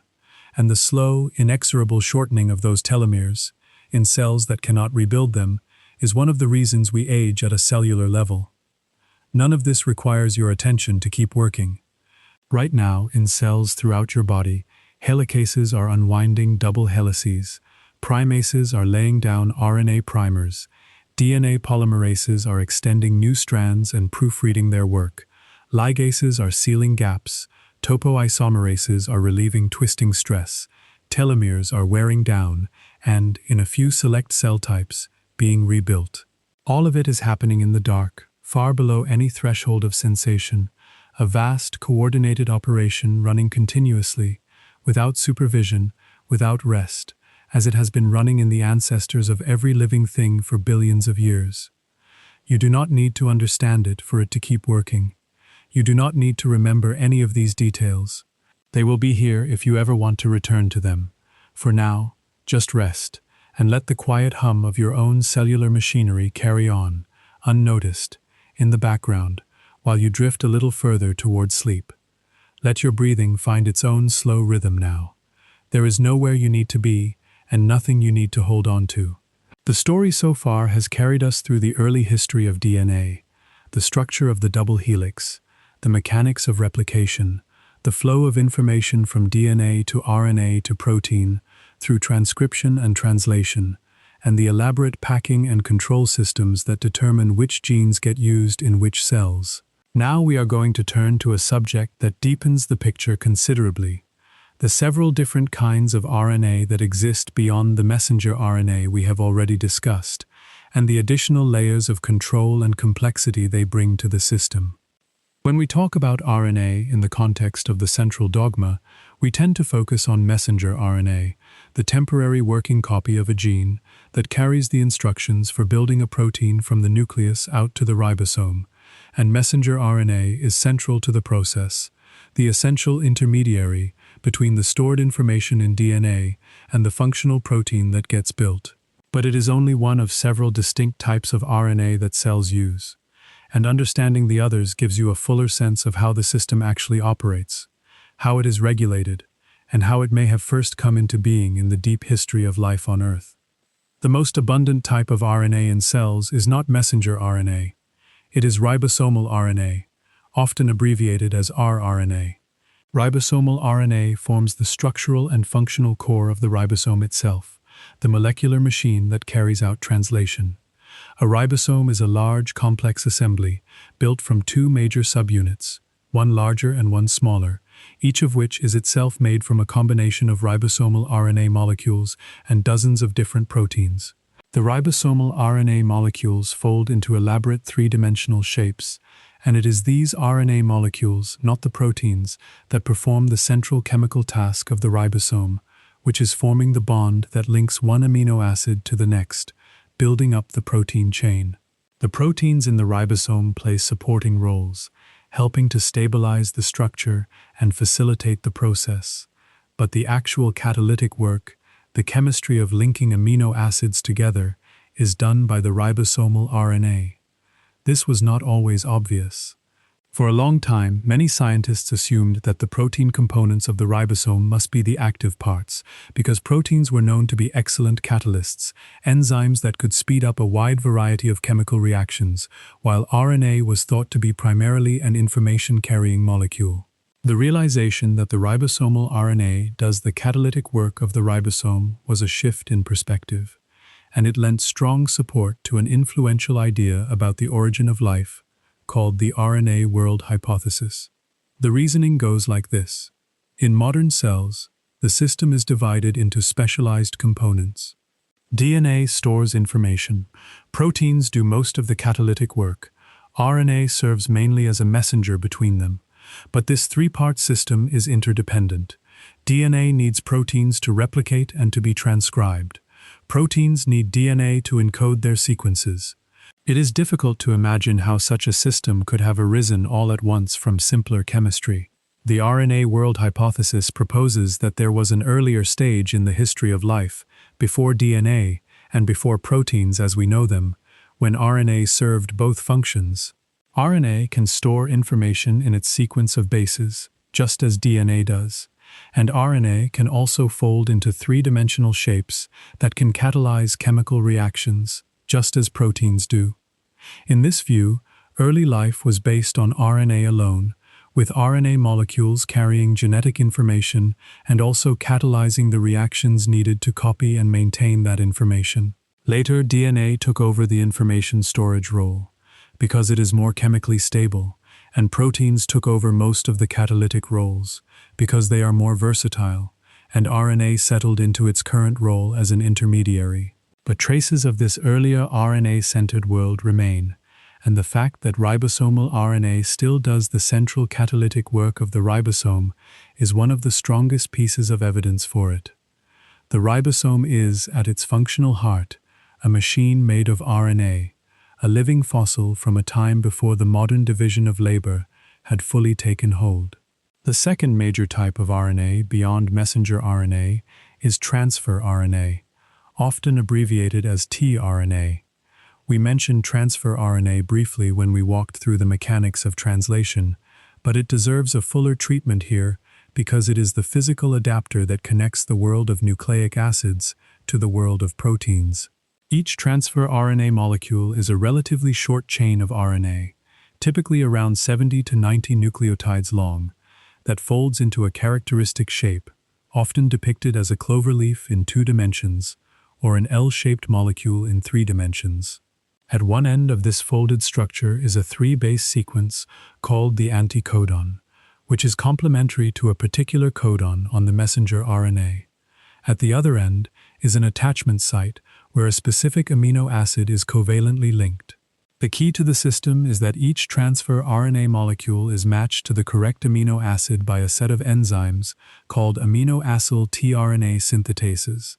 There is one of these enzymes for each of the 20 amino acids, and each enzyme recognizes its specific amino acid and the specific transfer RNA molecules that carry the anticodons corresponding to that amino acid. The enzyme attaches the amino acid to the correct transfer RNA, and that loaded transfer RNA then enters the ribosome, where its anticodon pairs with the matching codon on the messenger RNA. If the pairing is correct, the ribosome links the amino acid onto the growing protein chain. The transfer RNA is then released, goes back out into the cell, and gets reloaded with another amino acid by its synthetase enzyme, ready to be used again. Transfer RNA is the dictionary that translates the 3-letter words of the genetic code into the 20-letter language of proteins, and it does so with the help of a set of enzymes that ensure each word is translated correctly. The third category of RNA we need to spend time with is a whole family of small RNA molecules that do not code for proteins at all, but instead serve regulatory functions, controlling how much of a given protein gets made by interfering with the messenger RNA that encodes it. These small regulatory RNAs were identified relatively recently, in the 1990s and 2000s, and their existence added an entire new dimension to our understanding of gene regulation. The two most studied types are called microRNAs and small interfering RNAs, often abbreviated as miRNAs and siRNAs. Both types work in broadly similar ways. They are short RNA molecules, typically about 20 to 25 nucleotides long, that are complementary to specific sequences, in particular messenger RNA molecules. When a microRNA, or small interfering RNA, encounters a messenger RNA that contains a matching sequence, it binds to it through the same base pairing rules that govern all nucleic acid interactions. This binding can have one of two major effects. It can block the ribosome from translating that messenger RNA, preventing the protein from being made, or it can mark the messenger RNA for destruction, recruiting cellular machinery that degrades the messenger RNA, removing it from the cell entirely. In either case, the result is that less of the corresponding protein gets produced. This system of small regulatory RNAs is widespread in complex organisms, including humans, and it adds a layer of fine-tuned control that was entirely unknown when the central dogma was first formulated. It means that the amount of protein produced from a given gene is not simply a function of how actively that gene is transcribed into messenger RNA. It also depends on the presence and activity of regulatory RNAs that can intercept the messenger RNA before it gets translated, or mark it for rapid disposal. The human genome contains genes for hundreds of different microRNAs, and each one can potentially regulate multiple different target messenger RNAs, creating a complex, interconnected network of control. Understanding this network, mapping which microRNAs regulate which targets and under what conditions, is one of the ongoing projects of modern molecular biology. The existence of all these different RNA types has practical implications that extend beyond basic biology. Because microRNAs and small interfering RNAs can be designed to target almost any gene of interest, they have become important tools in research and are being developed as potential therapeutic agents. If a particular gene is overactive in a disease, producing too much of a harmful protein, a small interfering RNA can be introduced to target that gene's messenger RNA and reduce its expression. This approach, called RNA interference or RNAi, has become a standard laboratory technique for studying gene function, and several RNAi-based drugs have been approved for clinical use, particularly for conditions where the target gene is in the liver, which is relatively easy to deliver RNA molecules to. It is another example of how understanding the basic machinery of the cell opens up practical ways to intervene in that machinery for medical purposes. Now, the discovery of all these different RNA functions also feeds back into the question of how life began, the RNA world hypothesis we touched on a moment ago. The more functions we find for RNA beyond simply carrying messages, the more plausible it becomes that RNA could have supported a self-sustaining chemical system before DNA and proteins evolved. RNA can store information in its base sequence. RNA can catalyze chemical reactions, as ribosomal RNA does in the ribosome, and as various artificially evolved RNA catalysts, called ribozymes, can do in the laboratory. RNA can regulate gene expression, as microRNAs and small interfering RNAs do. RNA can even serve as a template for its own replication, as certain RNA viruses demonstrate. All of this suggests that an RNA-based form of life is chemically plausible, even if many of the details of how such a system might have first arisen on the early Earth remain unresolved. There is another type of RNA worth mentioning briefly, because it appears in the central blueprint of the full story we are working from, though it functions somewhat differently from the ones we have discussed. This is the RNA that serves as a primer for DNA replication, the short stretch of RNA built by the enzyme primase that provides the starting point for DNA polymerase to begin extending a new strand. We touched on this in the previous section, but it fits naturally here as another example of RNA doing a job that is essential to the overall genetic system. Without RNA primers, DNA polymerase could not begin copying the lagging strand, and the entire replication process would stall.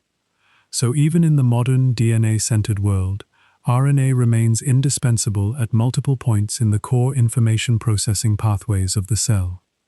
Let these details settle for a moment. You do not need to remember the names or the categories. What matters is the larger picture. The flow of information from DNA to RNA to protein is the central pathway, but it is surrounded and modulated by a rich ecosystem of other RNA molecules that perform structural, catalytic, and regulatory functions. Ribosomal RNA forms the heart of the ribosome and does the actual chemical work of building proteins. Transfer RNA serves as the adapter that translates the three-letter codons of messenger RNA into the specific amino acids of proteins. Small regulatory RNAs like microRNAs and small interfering RNAs fine-tune the expression of genes by intercepting messenger RNA and either blocking its translation or marking it for destruction. And RNA primers are essential for DNA replication itself.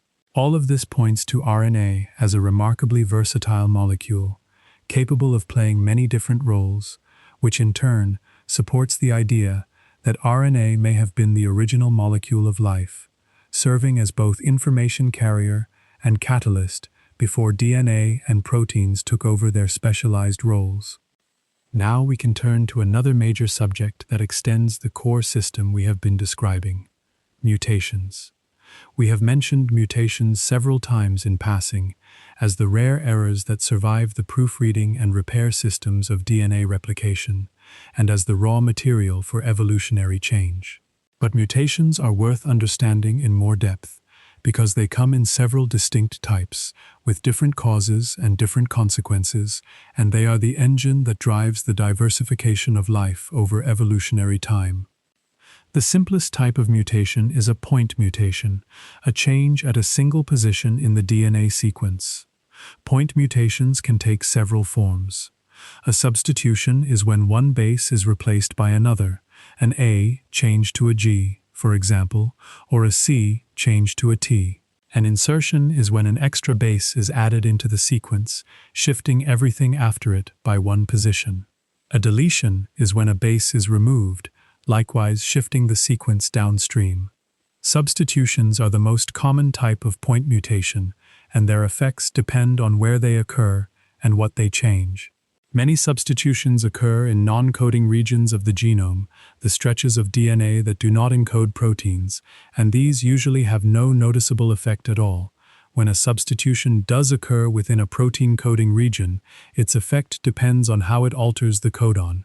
Because the genetic code is redundant, with multiple codons specifying the same amino acid, some substitutions are silent.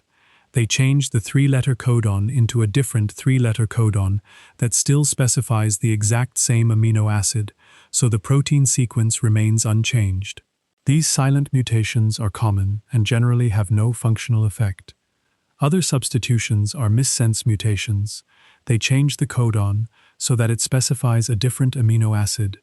The effect of a missense mutation depends on which amino acid is replaced and where in the protein the replacement occurs. Some amino acids are chemically similar to each other, and swapping one for another at a particular position may have little effect on the protein's folded shape and function. Others are chemically very different, and swapping them can substantially alter the protein's properties. A single amino acid change in hemoglobin, the oxygen-carrying protein in red blood cells, is responsible for sickle cell disease, where the altered hemoglobin molecules clump together under low oxygen conditions, distorting the shape of the red blood cells and causing a range of health problems. Yet the same mutation, when present in only one copy, provides some protection against malaria, which is why it remains relatively common in populations from regions where malaria has historically been prevalent. This is a clear example of how the effect of a mutation is not simply good or bad in an absolute sense. It depends on context, on the environment in which the organism lives.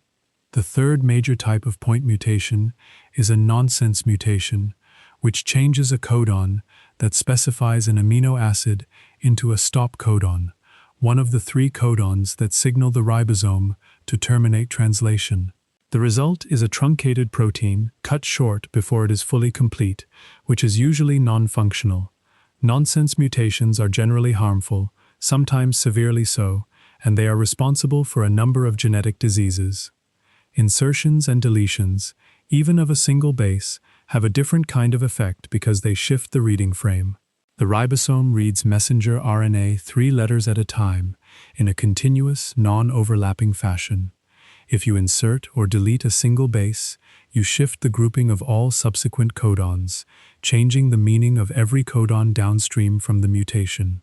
These are called frame-shift mutations, and they typically produce a completely garbled protein sequence from the point of the mutation onward, often with a premature stop codon appearing shortly afterward, resulting in a truncated, non-functional protein.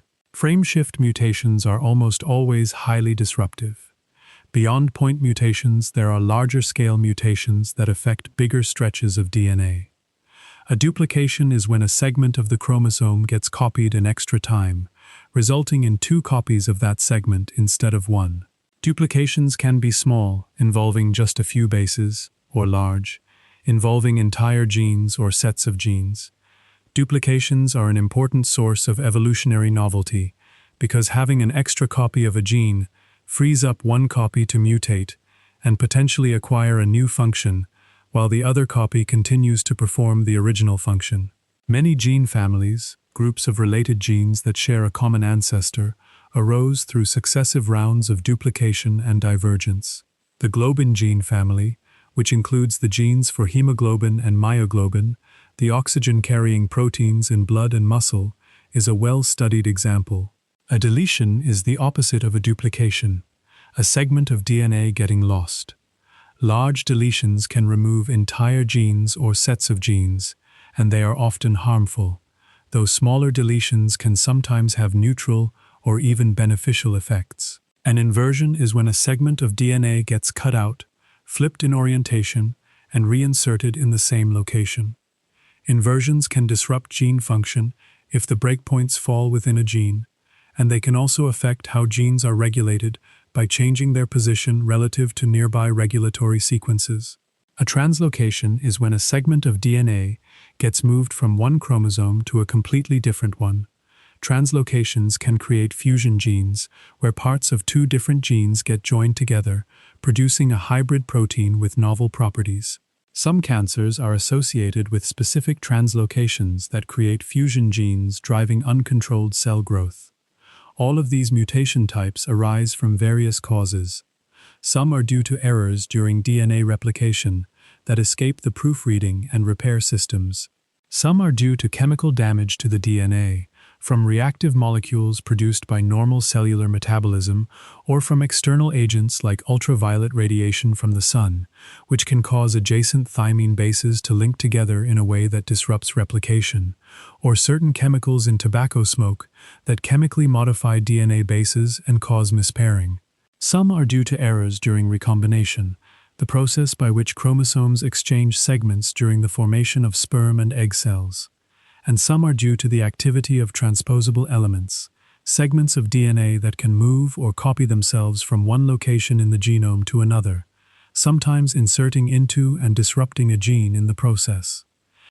The rate at which mutations occur is low per cell division, as we have discussed, but it is not zero, and over the vast timescales of evolutionary history, the accumulation of mutations across generations has produced all of the genetic variation we see in the living world. Natural selection acts on this variation, favoring organisms whose particular combination of genetic variants allows them to survive and reproduce more successfully in their particular environment, and gradually weeding out variants that reduce survival or reproduction. Over thousands, millions, and billions of generations, this patient, undirected process has shaped the diversity of life, from the simplest bacteria to the complexity of the human brain. We will return to evolution and natural selection in more detail later in tonight's explanation, but for now it is enough to hold the idea that mutation is the source of genetic variation, the raw fuel for evolutionary change, and that the different types of mutation, point mutations, insertions, deletions, duplications, inversions, translocations, each contribute in their own way to the slow, ongoing reshaping of genomes across the history of life. If you are still listening, let your mind rest on this for a moment. The sequence of your own DNA, the 3 billion base pairs you inherited from your parents, is not a perfect, static blueprint. It is a snapshot of an ongoing process, a sequence that has been shaped by millions of generations of mutation and selection, and that continues to change, subtly, with each new cell division, each new generation. Most of those changes go nowhere. They occur in cells that will not contribute to the next generation, or they have no functional effect, or they are harmful and get filtered out. But over the long arc of evolutionary time, the accumulation of small, rare, beneficial changes has produced the living world around you, the trees outside your window, the birds that will sing in the morning, the particular body you are resting in right now. All of it, traced back far enough, is the product of copying errors, sifted by survival. That is a thought to fall asleep to, slow and deep, like the quiet turning of pages in a book that has been writing itself for billions of years. The quiet hum of your own body continues, whether you are awake to notice it or not. The previous sections have carried us through the many varieties of RNA, the different types of mutations and their effects, and now we move toward one of the most practical and far-reaching extensions of everything we have discussed so far. This is the story of how human beings learned to read the sequence of DNA directly, to determine the order of A, T, G, and C along a stretch of the molecule, and how that capacity has transformed, in just a few decades, from a slow, painstaking, and extraordinarily expensive endeavor into something fast, routine, and affordable enough to be part of everyday medicine and research. This is the story of DNA sequencing, and it is worth walking through from the beginning, because understanding how we came to read the code deepens your appreciation for what the code actually is and what it can tell us. The first practical method for sequencing DNA was developed by a British biochemist named Frederick Sanger in the mid-1970s. Sanger had already won a Nobel Prize years earlier for working out the sequence of amino acids in the protein insulin, a different kind of sequencing problem altogether. For DNA, he devised a method that was clever in its simplicity and robust enough that versions of it remained the standard for decades. The Sanger method, also called chain termination sequencing, works by exploiting the same basic enzymatic process that cells use to copy DNA. You start with a single-stranded piece of DNA whose sequence you want to determine. You add a short primer, a small piece of DNA complementary to a known region at the start of your target sequence, to give DNA polymerase a place to begin. You add DNA polymerase itself, along with a supply of the 4 normal DNA nucleotides, the building blocks A, T, G, and C. And then you add a small amount of a specially modified version of each nucleotide, one that lacks the chemical group needed to extend the DNA chain further. These modified nucleotides are called dideoxynucleotides, and when DNA polymerase incorporates one of them into a growing strand, that strand is terminated. It cannot be extended any further. The key is that the modified nucleotides are present in much smaller amounts than the normal ones, so incorporation happens randomly and at a low frequency. The result is a mixture of DNA fragments of every possible length, each one terminated at a specific position where a modified nucleotide was incorporated, and each one corresponding to a particular base, A, T, G, or C, depending on which modified nucleotide you used in that particular reaction. By running 4 separate reactions, one for each base, each containing a different modified nucleotide, you generate 4 sets of fragments, all the fragments ending in A, all the fragments ending in T, all ending in G, all ending in C. You then separate these fragments by size, using a technique called gel electrophoresis, where DNA fragments move through a gel under an electric field, with shorter fragments moving faster and longer fragments moving more slowly. By reading the order of the fragments from shortest to longest across the 4 lanes, you can read off the sequence of the original DNA, one base at a time. The shortest fragment tells you the first base, the next shortest tells you the second base, and so on, building up the sequence letter by letter. This method, refined over the years with fluorescent labeling and automated detection, was the workhorse of DNA sequencing for decades. It was accurate and reliable, capable of reading stretches of a few hundred to about 1,000 bases at a time. But it was also slow and expensive on a per-base basis when applied to large genomes.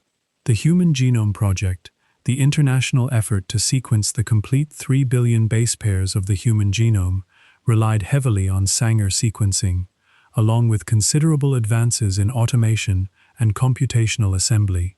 The project, launched formally in 1990, involved thousands of scientists in laboratories across many countries and took 13 years to complete a working draft, which was announced in 2003.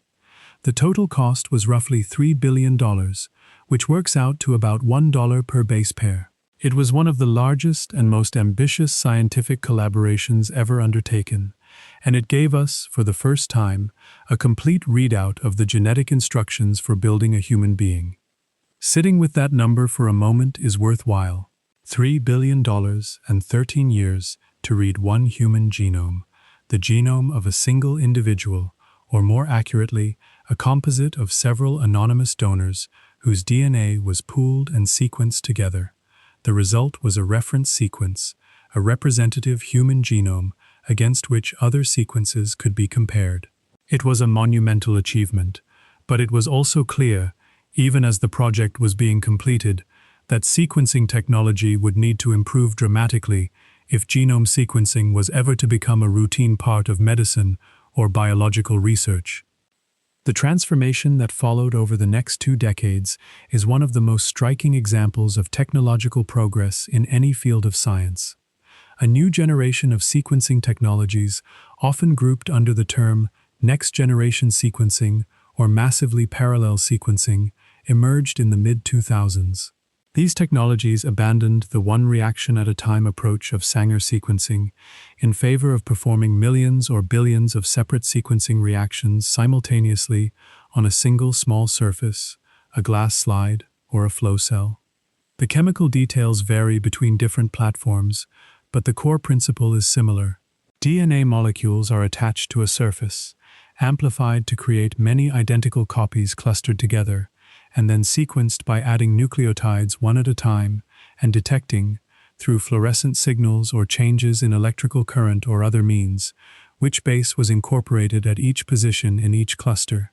A camera or a sensor captures these signals across the entire surface, and powerful computers process the resulting images or data streams, converting them into sequences, millions of short reads that can then be assembled into a complete genome by aligning them to a reference or overlapping them with each other. The effect of this shift was dramatic. The cost of sequencing a human genome fell from $3 billion to around $100,000 by the late 2000s, then to around $10,000, then to roughly $1,000 by the early 2010s. Today, a complete human genome can be sequenced in less than a day for a few $100s, and the cost continues to fall. The speed has increased similarly. What once took years and an international consortium now takes hours and a single laboratory. This change has made genome sequencing a practical tool across a vast range of applications. In medicine, sequencing is used to diagnose rare genetic diseases, to guide cancer treatment by identifying the specific mutations driving a particular tumor, to screen newborns for treatable genetic conditions, and to match patients with the most effective drugs based on their individual genetic makeup. In agriculture, sequencing is used to identify genes responsible for desirable traits in crops and livestock, to track the spread of plant and animal diseases, and to guide breeding programs. In forensic science, sequencing can identify individuals from tiny amounts of biological material, and newer methods can even provide clues about physical appearance from DNA alone. In evolutionary biology, sequencing the genomes of diverse organisms has allowed scientists to reconstruct the tree of life with far greater precision than was ever possible before, tracing the relationships between species and the genetic changes that accompanied major evolutionary transitions. In ecology, sequencing environmental samples, soil, seawater, the contents of an animal's gut can reveal the full diversity of microbial life in those environments, most of which cannot be cultured in a laboratory. This approach, called metagenomics, has opened up an entire hidden world of biological diversity that was previously inaccessible. The ability to sequence DNA quickly and cheaply has also been central to the response to infectious disease outbreaks. When a new virus emerges, sequencing its genome is one of the first steps, allowing scientists to identify the pathogen, trace its origins, track its spread through populations, and monitor the emergence of new variants. During the recent pandemic, the SARS-CoV-2 virus was sequenced within weeks of its initial identification, and millions of individual viral genomes were sequenced over the following years, providing an unprecedented real-time view of viral evolution as it happened. This capacity simply did not exist during previous pandemics, and it represents a genuine shift in humanity's ability to understand and respond to infectious disease. Now, reading DNA is one thing. Modifying it deliberately is another, and that brings us to a technology that has become, in the past decade, one of the most significant developments in the history of biology. It is called CRISPR, an acronym that stands for a particular pattern of repeated DNA sequences first noticed in bacteria in the late 1980s. At the time, researchers sequencing the genomes of various bacteria kept finding these odd, regularly spaced repetitive sequences, short palindromic repeats separated by unique spacer sequences that did not look like typical bacterial genes.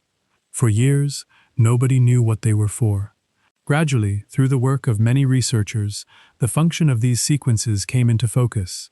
They are part of a bacterial immune system, a way for bacteria to defend themselves against viruses called bacteriophages, the same kind of viruses that Hershey and Chase used in their famous experiment decades earlier.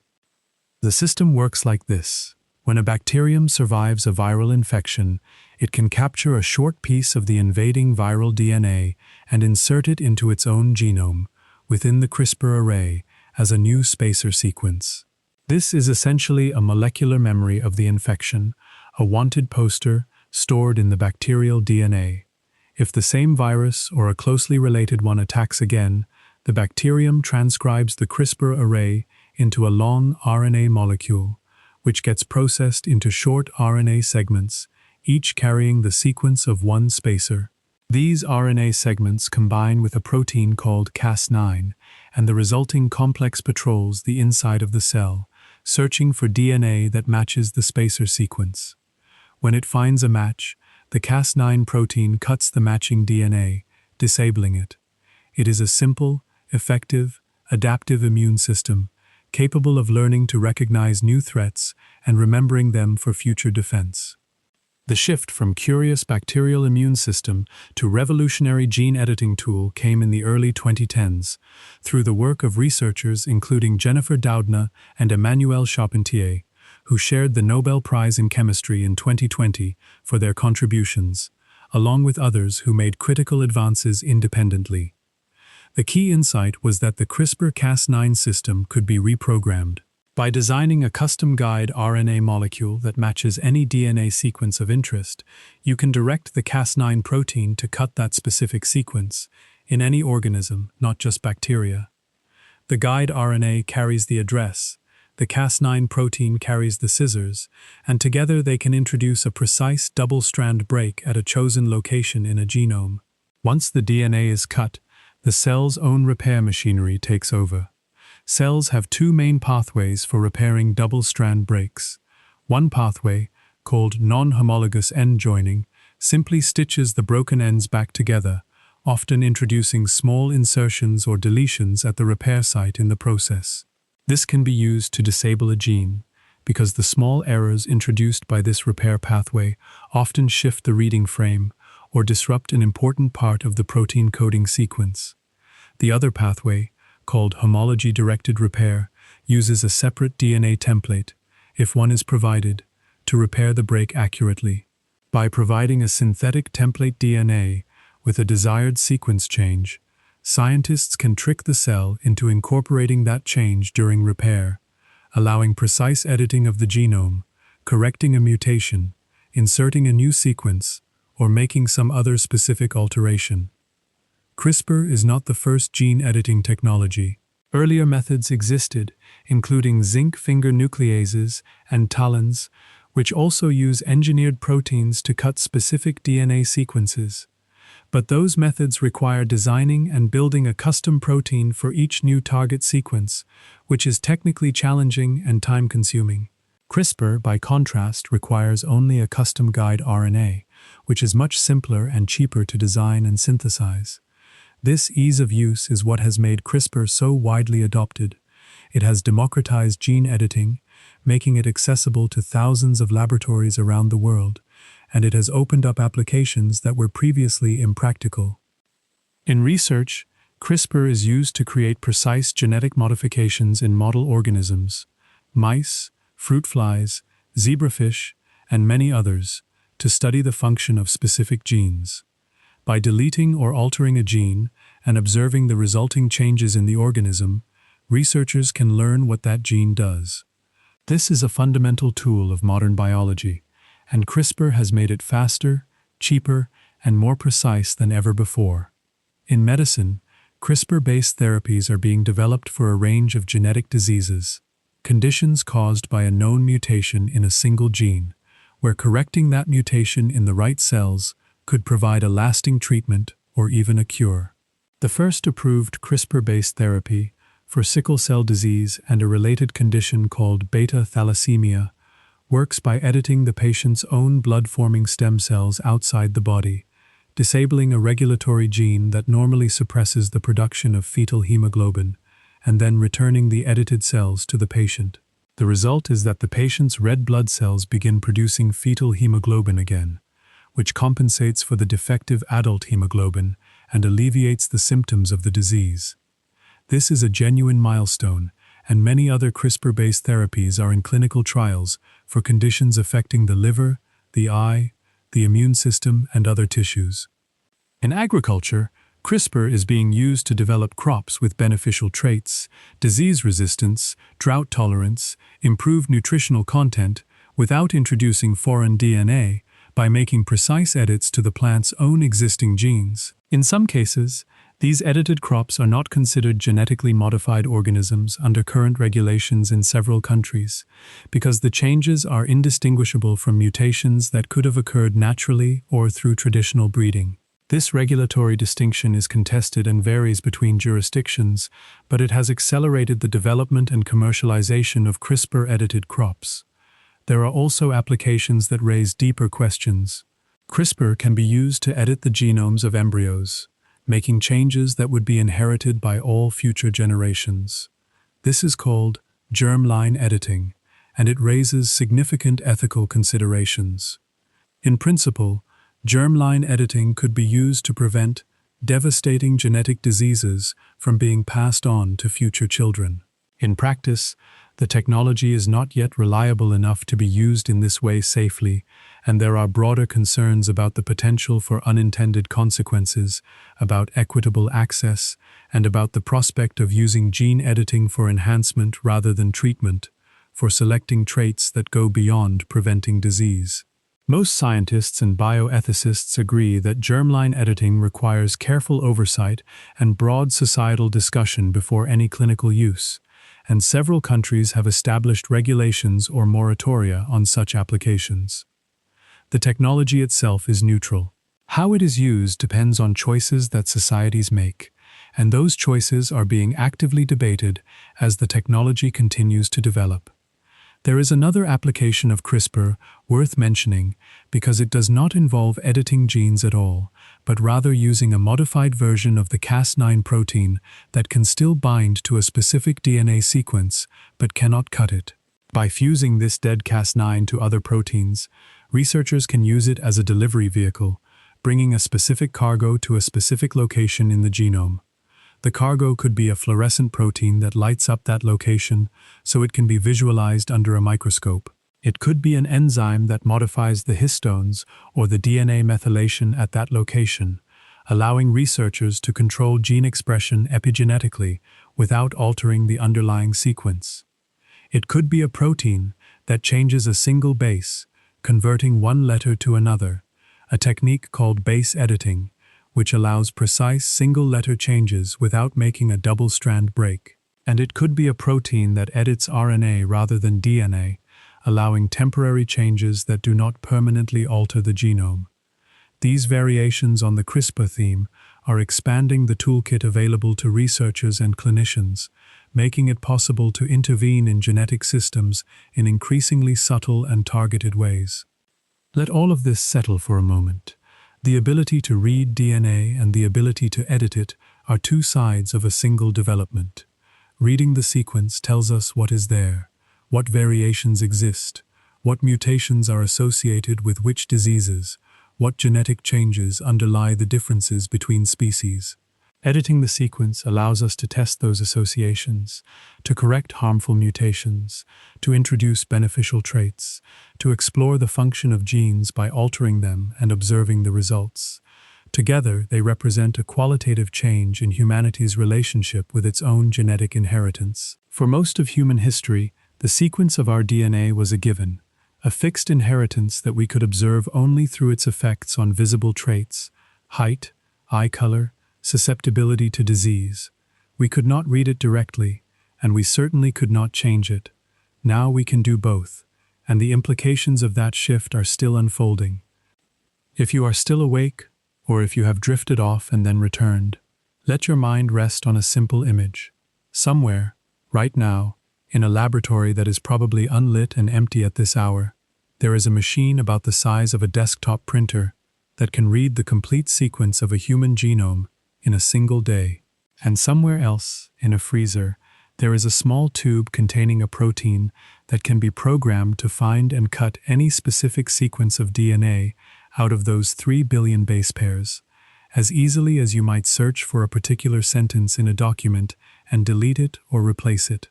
These are not futuristic speculations. They are tools that exist now, in the world you are falling asleep in, and they are being used, right now, to treat diseases that were untreatable a decade ago, to study organisms that were unstudiable, and to answer questions that were unanswerable. The 4-letter code that we have been walking through tonight, A, T, G, and C, is no longer just something we inherit and pass on. It is something we can read and write and edit, with steadily increasing precision and steadily decreasing cost. What we choose to do with that capacity is a question for the waking world, and it is a question that will be with us for a long time. For now, let that thought drift away, and let the quiet fact of your own genome, still mostly unread, still entirely yours, continue its silent work in the dark. The room around you is quiet now, or nearly so. Your breathing has found its own steady rhythm, and your body has begun the slow, inward shift that leads toward sleep. The story we have been walking through together has covered a great deal of ground. We began with Friedrich Miesche and his pus-soaked bandages, moved through Mendel's peas and Morgan's fruit flies, arrived at the double helix and the mechanics of replication, transcription, and translation, explored the many varieties of RNA and the different types of mutations, and most recently we spent time with the technologies that allow us to read and edit the genetic code directly. Now we are going to bring all of this back to where it has always belonged, to your own body, to the quiet, ongoing work that your DNA is doing right now, in this very moment, while you lie here in the dark. It is easy, when walking through the history and the molecular details, to start thinking of DNA as something abstract, a concept to be understood, rather than a physical reality to be felt. But DNA is not abstract. It is as physical as the bed beneath you, as the air moving in and out of your lungs. It is a substance, a long, thread-like molecule, and it is inside you right now, in numbers that are difficult to grasp. The estimate we began with tonight bears repeating, because it is genuinely worth sitting with. Every one of your roughly 37 trillion cells contains about 2 meters of DNA, packed into a nucleus far smaller than the width of a hair. If you could take all of that DNA out of all of those cells and lay it end to end, it would stretch to the sun and back, not once, but many times over. That is not a metaphor. It is a physical measurement. All of that thread is coiled inside you right now, wound around histone spools, folded into chromosomes, packed into nuclei, and all of it is doing something, even as you lie perfectly still. Consider your skin. Somewhere on your body, right now, there is a small patch of skin cells that are dividing. Old cells on the surface are flaking off, as they do constantly, and new cells are being born in the deeper layers to replace them. Each time one of those new cells is created, the entire 2 meters of DNA in the parent cell must be copied, base by base, by the machinery we described earlier. The helicases unwinding the double helix, the primases laying down RNA primers, the DNA polymerases building new strands and proofreading their work, the ligases sealing the gaps. All of that is happening in your skin right now, without any conscious direction from you, without any sensation you could possibly detect. The copying is accurate to within a handful of errors across 3 billion base pairs, and those few errors, if they occur, will either be repaired or will become permanent, silent changes in the genome of that skin cell and its descendants. Changes that will never affect your children because skin cells are not passed on to the next generation, but that will remain in that patch of skin for the rest of your life, a tiny, private mutation that belongs only to you. Now, consider your blood. Your red blood cells do not contain nuclei. As they mature, they eject their nucleus entirely, losing their DNA in the process, which is part of what gives them their characteristic flexible, concave shape. But they were not always nucleus-free. They were built, originally, in your bone marrow, from stem cells that did contain nuclei, stem cells that transcribed the gene for hemoglobin, the oxygen-carrying protein, into messenger RNA, and translated that messenger RNA into the protein chains that would fill the developing red blood cell. The hemoglobin gene is one of the most actively transcribed genes in the human body, and for good reason. Every red blood cell contains about 250 million hemoglobin proteins, each one capable of binding 4 oxygen molecules. Without hemoglobin, without the DNA that encodes it, the oxygen you are breathing in right now would have no way to travel from your lungs to your tissues.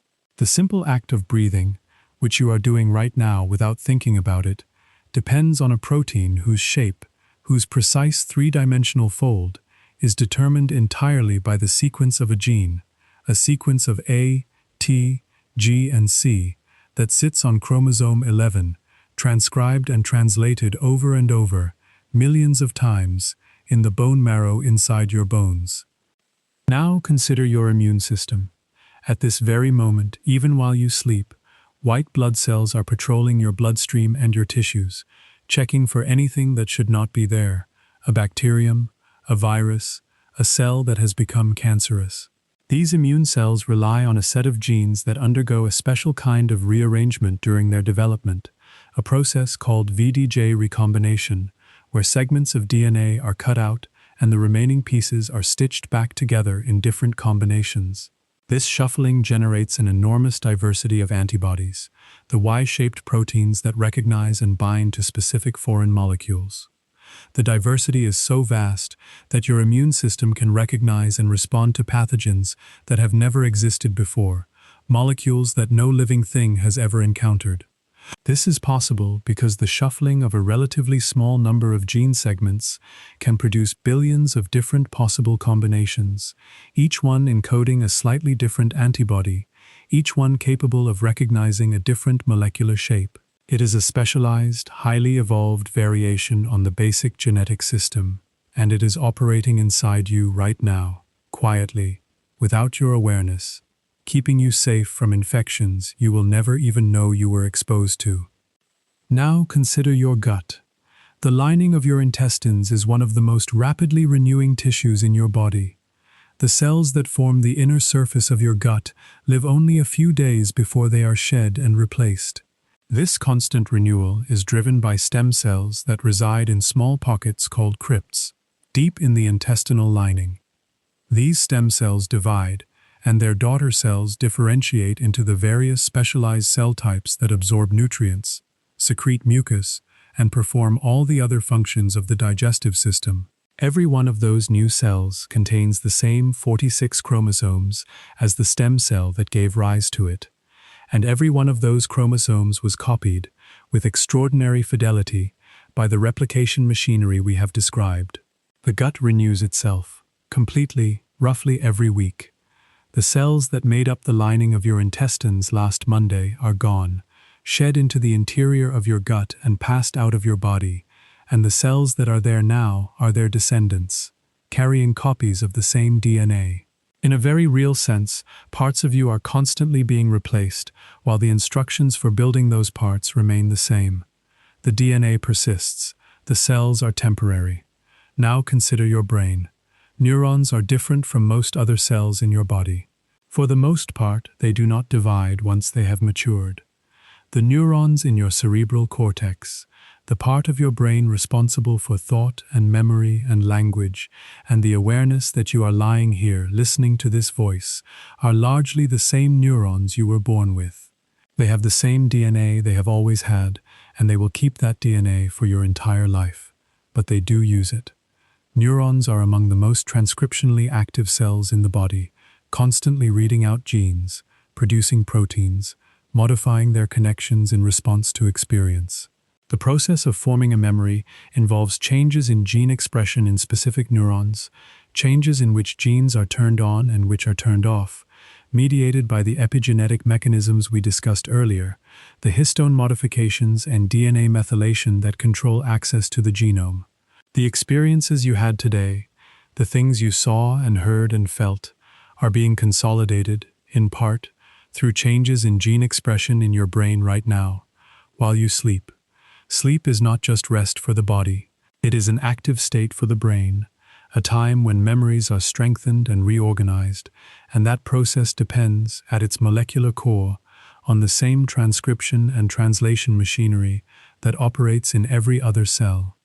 All of these processes are happening simultaneously, in different parts of your body, at this very moment. Skin cells dividing, bone marrow stem cells producing hemoglobin, immune cells patrolling, gut stem cells renewing the intestinal lining, neurons consolidating memories.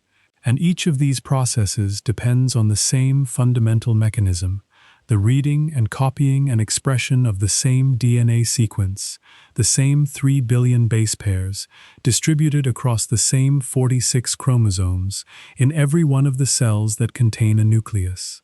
The differences between these cells, the reason a skin cell is different from a neuron, is not that they contain different DNA, they contain the same DNA. The difference is in which parts of that DNA are being read.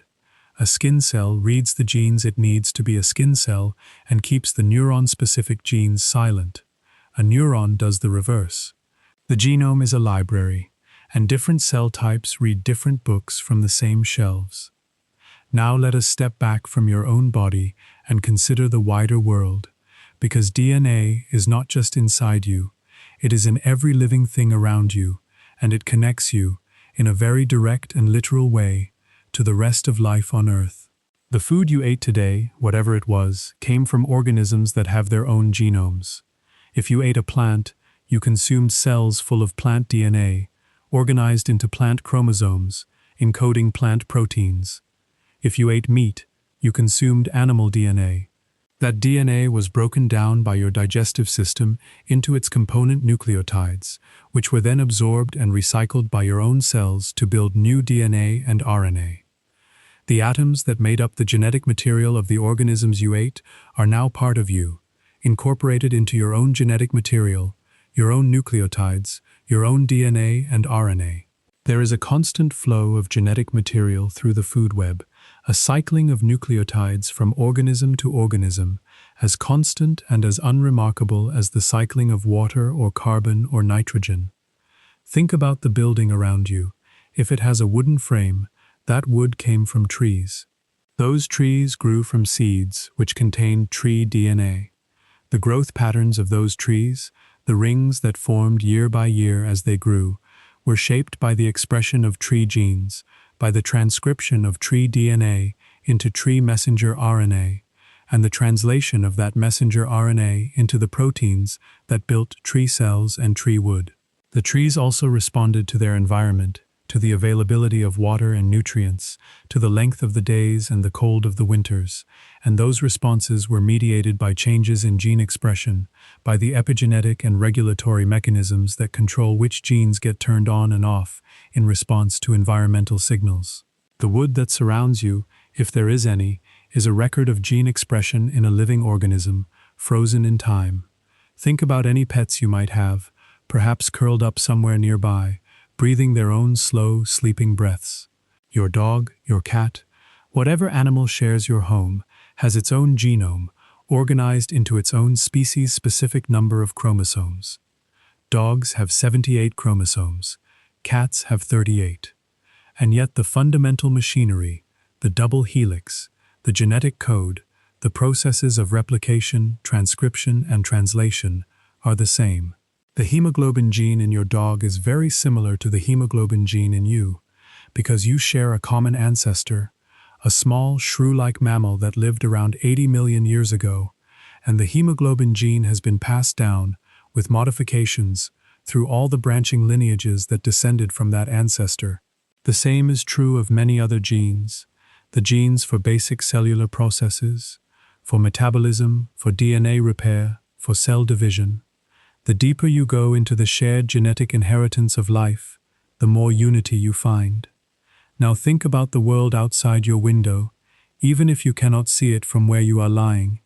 The plants, the insects, the birds that will sing when morning comes, the bacteria in the soil, the fungi breaking down dead leaves, all of them have genomes, all of them use the same genetic code, all of them are part of the same continuous thread of life that has been unspooling on this planet for roughly 4 billion years. The unity of life is not a poetic metaphor, it is a chemical fact. The genetic code is universal. A codon that specifies the amino acid lysine in a bacterium specifies lysine in an oak tree and in a human. The ribosomes that translate that code are built from ribosomal RNA that is recognizably related across all domains of life. The DNA polymerases that copy the genome share core structural features from bacteria to humans. These are not coincidences. They are the signatures of common ancestry, the molecular evidence that all life on Earth is related, descended from some early population of organisms that first settled on this particular way of storing and expressing genetic information. And those earliest organisms, whatever they were themselves the products of a long and still poorly understood process by which simple chemistry gave rise to self-replicating systems. The atoms that make up your DNA, the carbon, the nitrogen, the phosphorus, the oxygen, the hydrogen, were forged in stars. The carbon was produced by the fusion of helium nuclei in the cores of aging stars. The nitrogen and oxygen were produced in similar fusion processes. The phosphorus was produced in more exotic stellar reactions.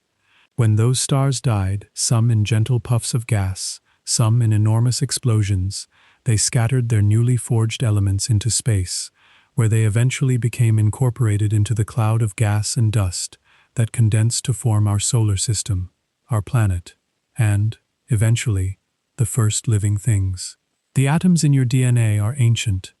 They have been part of many things before they became part of you, rocks and water and air and other living organisms, and they are on loan to you for a little while, cycling through your body, being incorporated into your cells, and eventually being returned to the wider world when you are done with them. The continuity is deeper than we usually stop to consider. Let all of this settle for a moment. Your body, right now, is a living expression of a four-letter code that has been passed down, with modifications, through an unbroken chain of ancestors stretching back billions of years. That code is being read, right now, in every cell of your body, producing the proteins that keep you alive. It is being copied, right now, in the cells that are dividing, ensuring that the next generation of cells carries the same instructions. And it is connected, through the universal genetic code and the shared machinery of replication, transcription, and translation, to every other living thing on the planet, from the bacteria in the soil, to the birds in the trees, to the pets sleeping nearby. You are not separate from the rest of life. You are a particular expression of a shared inheritance, a particular combination of genetic variants that has never existed before and will never exist again, built from the same four letters that build every other organism, read by the same machinery, descended from the same deep ancestry. If you are still listening, let your mind rest on this thought. There is nothing you need to do with it. There is nothing to remember. It is simply a way of understanding where you are, right now, in the larger story. Your DNA does not need you to understand it to keep doing its work. It has been doing its work for billions of years, long before there were minds to comprehend it. And it will continue doing its work, tonight and every night, reading and copying and expressing the code, building and rebuilding the body you are resting in, quietly, patiently, while you drift towards sleep, the way it has always done, the way it will again tomorrow, and the day after that, for as long as you live. Let that be a comfort, or let it simply be a fact, settling into the background like the sound of your own heartbeat, steady and unremarkable, and completely sufficient. The weight of your body against the bed is the only thing you need to be aware of right now. The story we have been walking through has brought us from the earliest inklings of DNA's existence, through the double helix and the genetic code, through the machinery of replication, transcription, and translation, through the many varieties of RNA and the different types of mutations, through the technologies that let us read and edit the genome, and most recently through the quiet, ongoing work that your own DNA is doing in your own body at this very moment. Now we are going to turn to a subject that sits at the heart of why DNA matters the way it does, not just for understanding how bodies work, but for understanding how all of life came to be the way it is.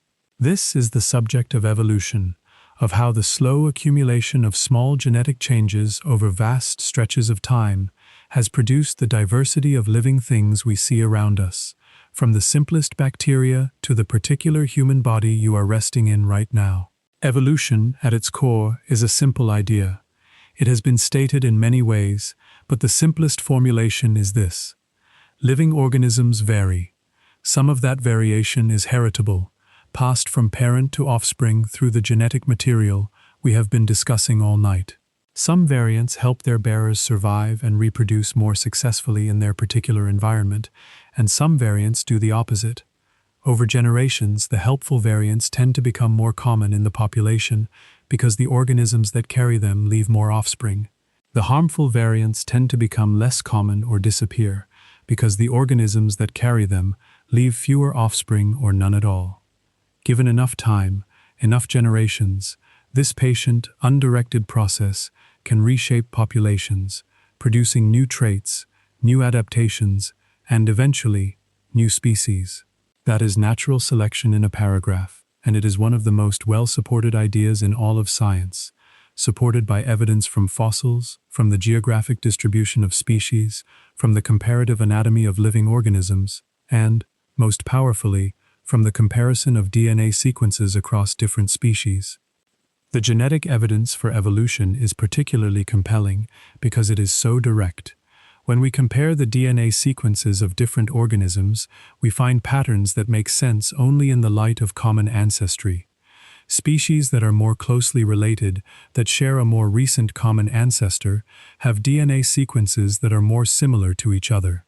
Species that are more distantly related, whose common ancestor lived further in the past, have DNA sequences that are more different, because more time has passed for mutations to accumulate independently in each lineage. This pattern holds across every group of organisms that has been examined.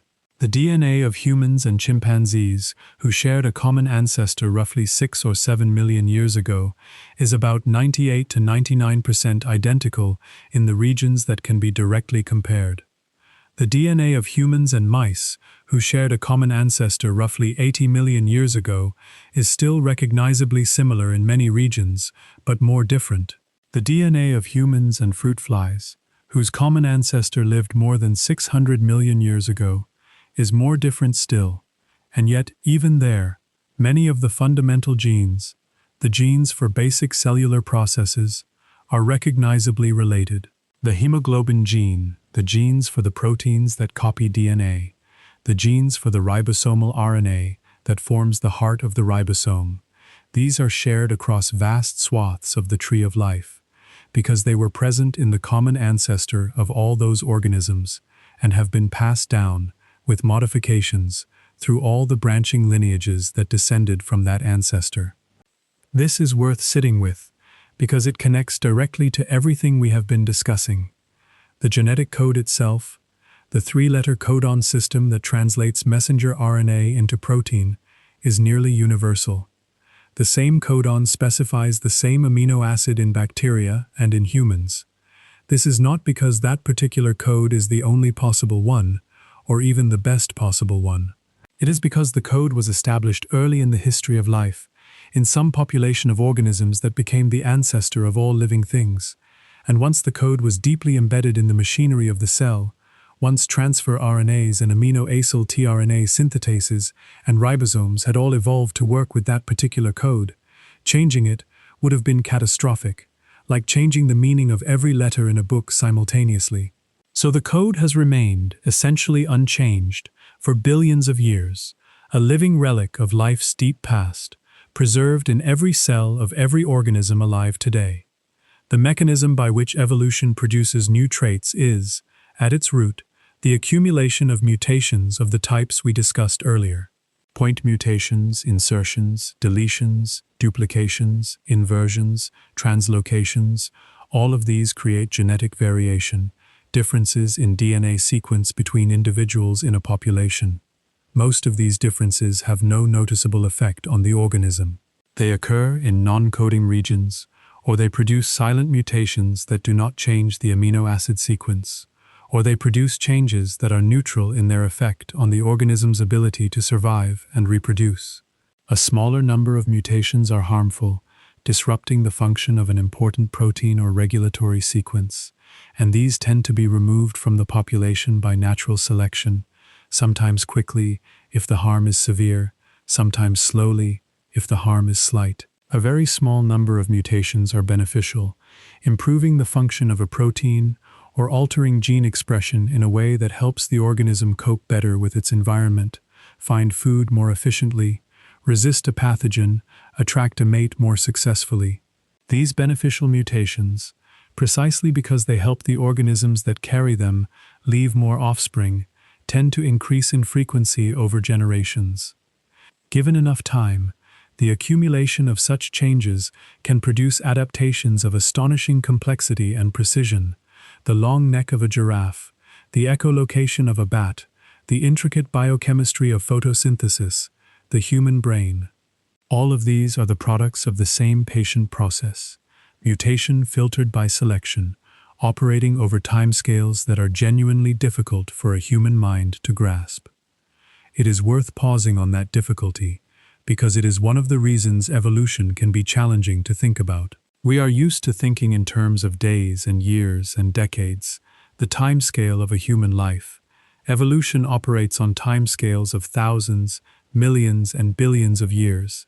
A single beneficial mutation might increase in frequency by a fraction of a percent per generation. A new species might take hundreds of thousands of years to diverge from its parent population. The history of life on Earth stretches back roughly 4 billion years, and for most of that time, life was single-celled and relatively simple. Complex multicellular organisms, the animals and plants and fungi we can see with our naked eyes, have only been around for the last 600 million years or so, a significant span but still only a fraction of life's total history. The genus Homo, The group that includes modern humans and our closest extinct relatives emerged only about 2 to 3 million years ago. Our own species, Homo sapiens, appeared only about 300,000 years ago. Civilization, agriculture, writing, all of recorded human history spans only about 10,000 years, the blink of an eye in evolutionary time. The DNA you carry, the particular combination of genetic variants that makes you you, is the product of all of that history, a single leaf on a tree whose roots go back to the origin of life itself. There is another aspect of evolution that is worth understanding clearly, because it is sometimes misunderstood. Natural selection is not the only process that drives evolutionary change. There are other mechanisms, and they interact with selection in complex ways.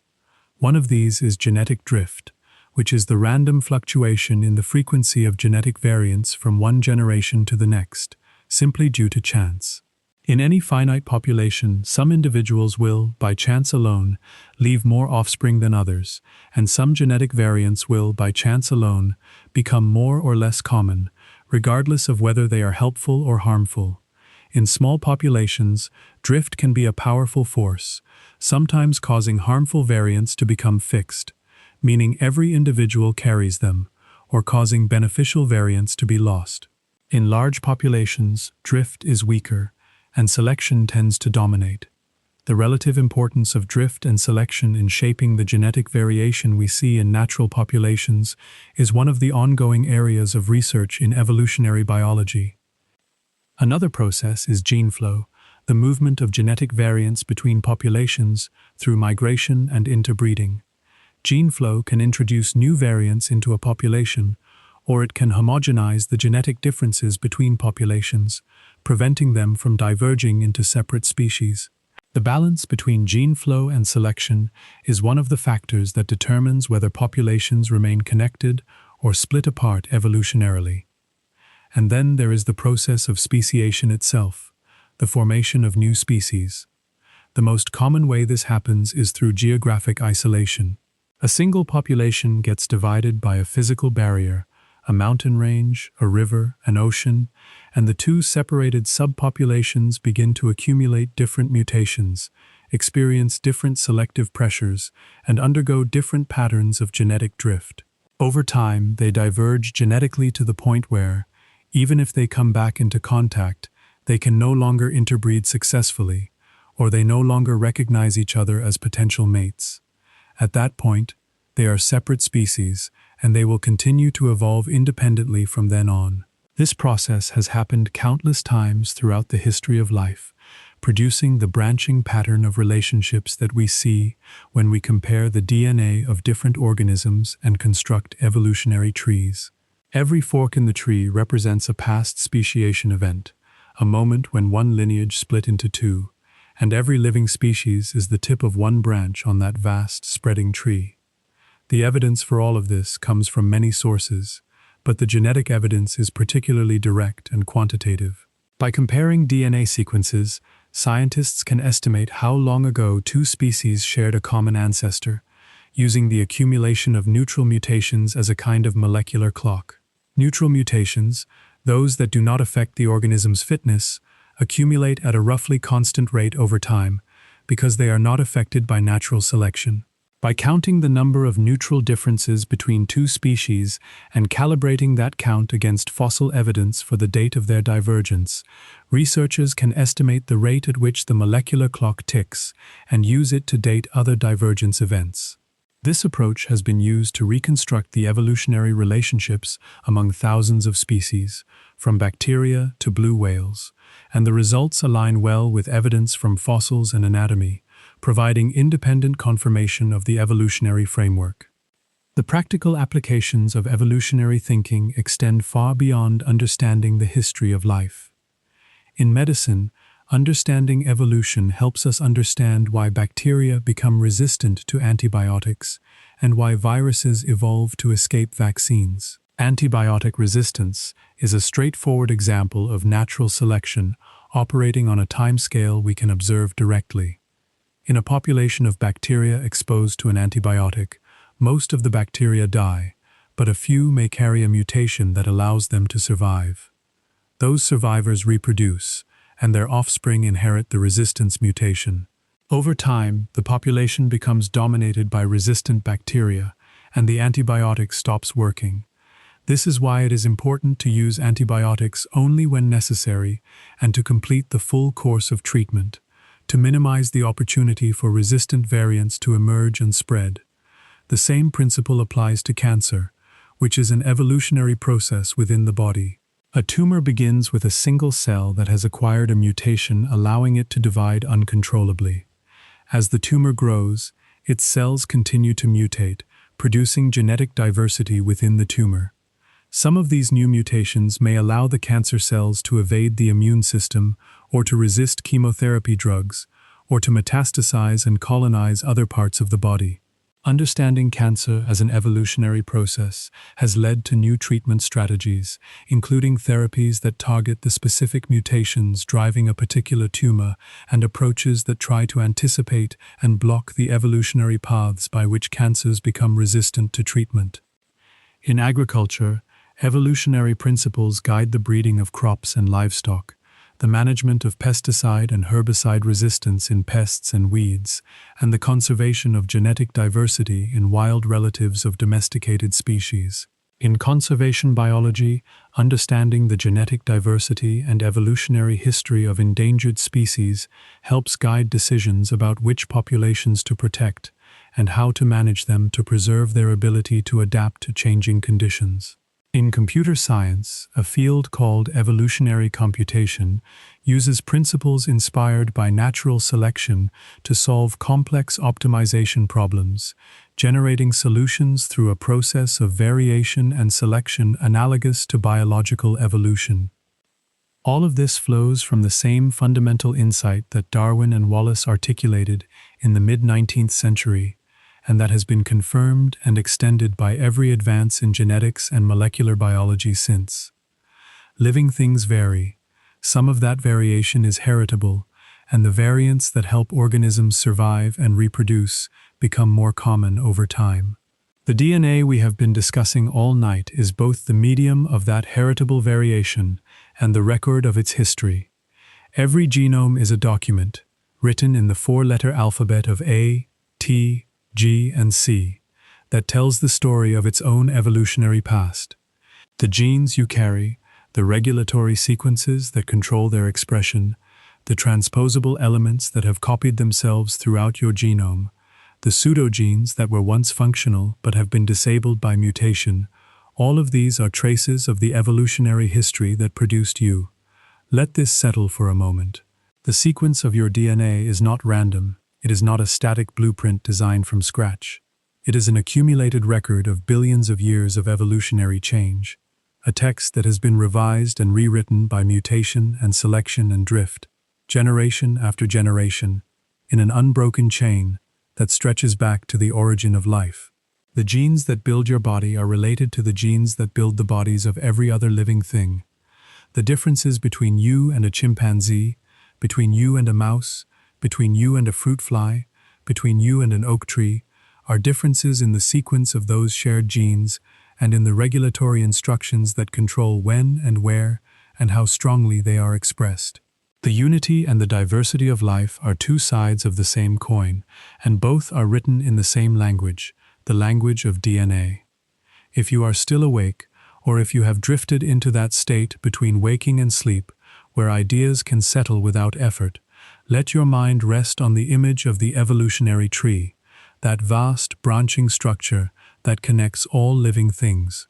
You are a leaf on that tree, as is every other organism alive today.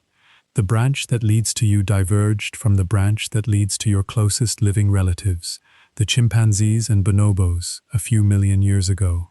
That branch, in turn, diverged from the branch leading to gorillas earlier, and from the branch leading to orangutans earlier still. Further back, the primate branch diverged from the branches leading to other mammals. Further back still, the mammalian branch diverged from the branches leading to reptiles and birds. And so on back through the first vertebrates, the first animals, the first multicellular organisms, the first eukaryotes, the first life. Every divergence is a speciation event. Every branch is a lineage. Every leaf is a living species.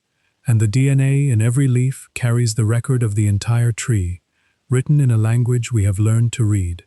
That is a thought to fall asleep to, deep and quiet, like the slow unfolding of a story that has been telling itself for 4 billion years and that continues, right now, in every cell of your resting body. The night has grown still around you now. Your breathing has slowed, your muscles have loosened, and the story we have been walking through together has carried us across the history of DNA, the double helix, the genetic code, replication, transcription, translation, the many types of RNA, mutations, sequencing, gene editing, the quiet work of DNA in your own body, and the long evolutionary history that connects all living things. Now we are going to turn to the edges of what is known, to the questions that remain open, the puzzles that scientists are still working on, the areas where the full picture has not yet come into focus. A complete understanding of any field includes what is still uncertain, and DNA is no exception. There is much that is well understood, as we have seen, but there is also much that remains genuinely mysterious, and it is worth spending some time with those mysteries, not because they undermine what we know, but because they remind us that knowledge is always incomplete, always growing, always open to revision. One of the most persistent puzzles concerns the large fraction of the human genome that does not code for proteins. Only about 2% of the 3 billion base pairs in your genome directly specify the amino acid sequences of proteins. For a long time, the remaining 98% was often called junk DNA, a term that suggested it was mostly evolutionary debris, the accumulated remnants of ancient genetic accidents, broken genes, defunct viral sequences, and other molecular flotsam that had built up over evolutionary time and served no useful purpose. There are certainly elements in the genome that fit this description. Pseudogenes are the remnants of once functional genes that have been disabled by mutations. Transposable elements, sometimes called jumping genes, are sequences that can copy themselves and insert the copies elsewhere in the genome, and the human genome contains millions of them, most of which are no longer active, the rusted hulks of ancient genetic parasites. It is entirely plausible that a significant fraction of the non-coding genome is indeed non-functional, carried along passively from generation to generation, because the cost of replicating a little extra DNA is low enough that natural selection does not strongly weed it out. But the story has turned out to be more complicated. Large-scale research projects, particularly one called ENCODE, the Encyclopedia of DNA Elements, have found that a substantial portion of this non-coding DNA shows signs of biological activity. It is transcribed into RNA, even though that RNA does not go on to be translated into protein. It contains binding sites for transcription factors, the proteins that regulate gene expression. It is associated with specific patterns of histone modification, suggesting it is not just passively sitting there, but is actively maintained, in particular states, by the cell's regulatory machinery. Some of this non-coding DNA serves as the template for the regulatory RNAs we discussed earlier, the microRNAs and small interfering RNAs that fine-tune gene expression. Other parts serve as enhancers, sequences that can be located far away from the genes they regulate, sometimes hundreds of thousands of base pairs away, but that loop around in three-dimensional space to contact and activate their target genes. Still, other parts serve as insulators, boundary elements that block enhancers from activating the wrong genes, helping to keep the regulatory circuitry of the genome properly organized. The debate among scientists is not about whether any non-coding DNA is functional. It clearly is, and the examples are numerous. The debate is about what fraction of it is functional and how to define functional in the first place. If a stretch of DNA is transcribed into RNA at a low level, does that mean it is doing something useful, or is that just transcriptional noise, the molecular equivalent of background static? If a stretch of DNA binds a transcription factor, is that binding functionally relevant, or is it just a consequence of the chemical properties of that particular sequence, with no effect on the organism either way? Different researchers have arrived at different estimates, some suggesting that a large majority of the genome is functional, others arguing that the functional fraction is still relatively small, perhaps 10 or 20% rather than 98, but still substantially more than the 2% that codes for proteins. The question remains open, and it is a good example of how scientific understanding advances not by settling debates permanently, but by refining the terms of the debate and developing better ways to test competing hypotheses. Another open question concerns the sheer complexity of gene regulation. We have a solid, well-established understanding of the basic principles. Transcription factors bind to promoters and enhancers. Histone modifications influence how tightly DNA is packed. DNA methylation silences genes. Regulatory RNAs intercept messenger RNA and modulate its translation or stability. But understanding the principles is not the same as being able to predict, with real precision, how a given cell will behave, based purely on its complete set of active genes and regulatory marks at any particular moment. The regulatory networks inside a cell are staggeringly intricate. Thousands of genes influence each other in complex, interconnected, often non-obvious ways. A single transcription factor may regulate dozens or hundreds of target genes. A single gene may be regulated by dozens of different transcription factors, integrating signals from multiple pathways. Feedback loops, where a gene product regulates its own expression or the expression of its regulators, are common. The result is a system whose behavior is genuinely difficult to model, even with the most powerful computers currently available. This is not to say that progress has not been made. It has, and significantly. Researchers have mapped many of the key regulatory networks in organisms ranging from bacteria to humans. They have identified the transcription factors that control the development of different cell types, the regulatory circuits that govern the cell cycle, the signaling pathways that allow cells to respond to their environment. But building a truly complete, predictive model of how all of these elements interact in a living cell remains one of the significant frontiers of modern biology. It is a problem of systems-level complexity, where the behavior of the whole is not easily deduced from the properties of the parts, and where new experimental and computational approaches are still being developed. A third open question concerns the nature and extent of epigenetic inheritance. Epigenetics, as we discussed earlier, refers to heritable changes in gene activity that do not involve changes to the underlying DNA sequence. The patterns of DNA methylation and histone modification that help determine which genes are active and which are silent can be passed on through cell division, which is why a liver cell gives rise to more liver cells, and a skin cell gives rise to more skin cells. But the question of whether epigenetic marks can be passed from parent to offspring across generations is more complex and more debated. There is clear evidence for transgenerational epigenetic inheritance in plants and in some laboratory animals. In one well-known study with mice, researchers found that the offspring of males fed a particular diet showed metabolic differences compared to the offspring of males fed a different diet, even though the offspring themselves were fed the same standard diet. The effects were associated with changes in DNA methylation patterns in the sperm of the fathers, suggesting that an environmental exposure had left an epigenetic mark that was transmitted to the next generation. Similar findings have been reported for other environmental exposures and in other species. The mechanisms involved are not fully understood, but they likely involve the incomplete erasure of epigenetic marks during the formation of sperm and egg cells. Most epigenetic marks are reset during early embryonic development, a kind of cleaning of the slate that allows the new organism to start fresh. But some marks appear to escape this resetting, potentially allowing information about the parent's environment or experience to influence the offspring's biology.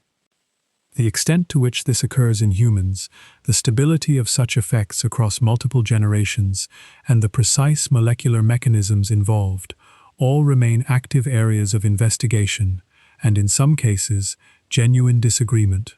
Some scientists argue that the evidence for robust, multi-generational epigenetic inheritance in humans is still limited, and that the effects, where they exist, are likely to be modest and context-dependent. Others are more optimistic about the potential scope and significance of epigenetic inheritance. What is clear is that the simple Mendelian model of inheritance, where only the DNA sequence matters, is incomplete. There are additional layers of information that can influence how the DNA sequence is used, and some of those layers may, under certain circumstances, be transmitted across generations. Then there is the deepest open question of all, the one that sits at the boundary between biology and chemistry, between the living and the non-living.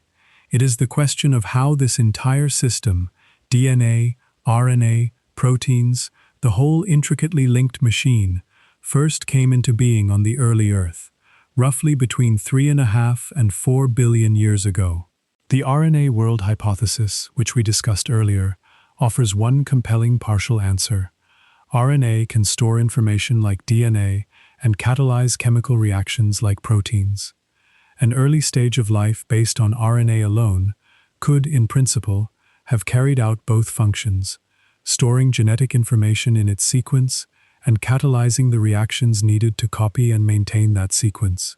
The discovery that ribosomal RNA does the catalytic work of the ribosome, and the development of artificial ribozymes that can perform a variety of chemical reactions, have lent considerable support to this idea.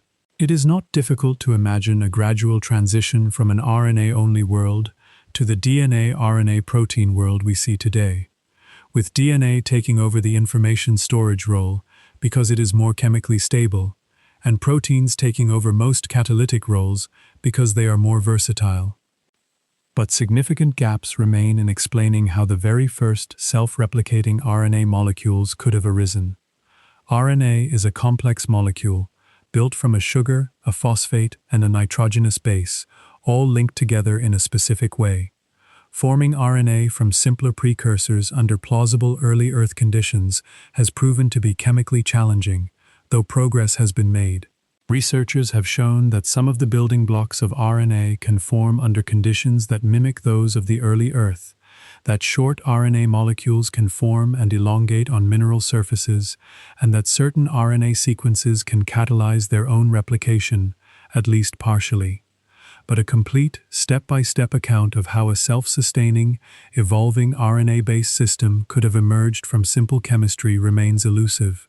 It is one of the genuinely open frontiers of science, and it is being explored through laboratory experiments, through chemical modeling, and through the search for simpler, more primitive chemical systems that might hint at plausible intermediate steps between non-living chemistry and life as we understand it.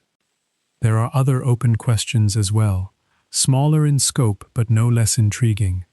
Why do some organisms have genomes that are vastly larger than the human genome, even though they are not obviously more complex? The marbled lungfish, for example, has a genome about 40 times larger than ours, filled with repetitive sequences that do not code for proteins. Why has natural selection tolerated such enormous genomes in some lineages but not others? How much of the human genome is actively evolving right now, and which genes or traits are under recent or ongoing selection?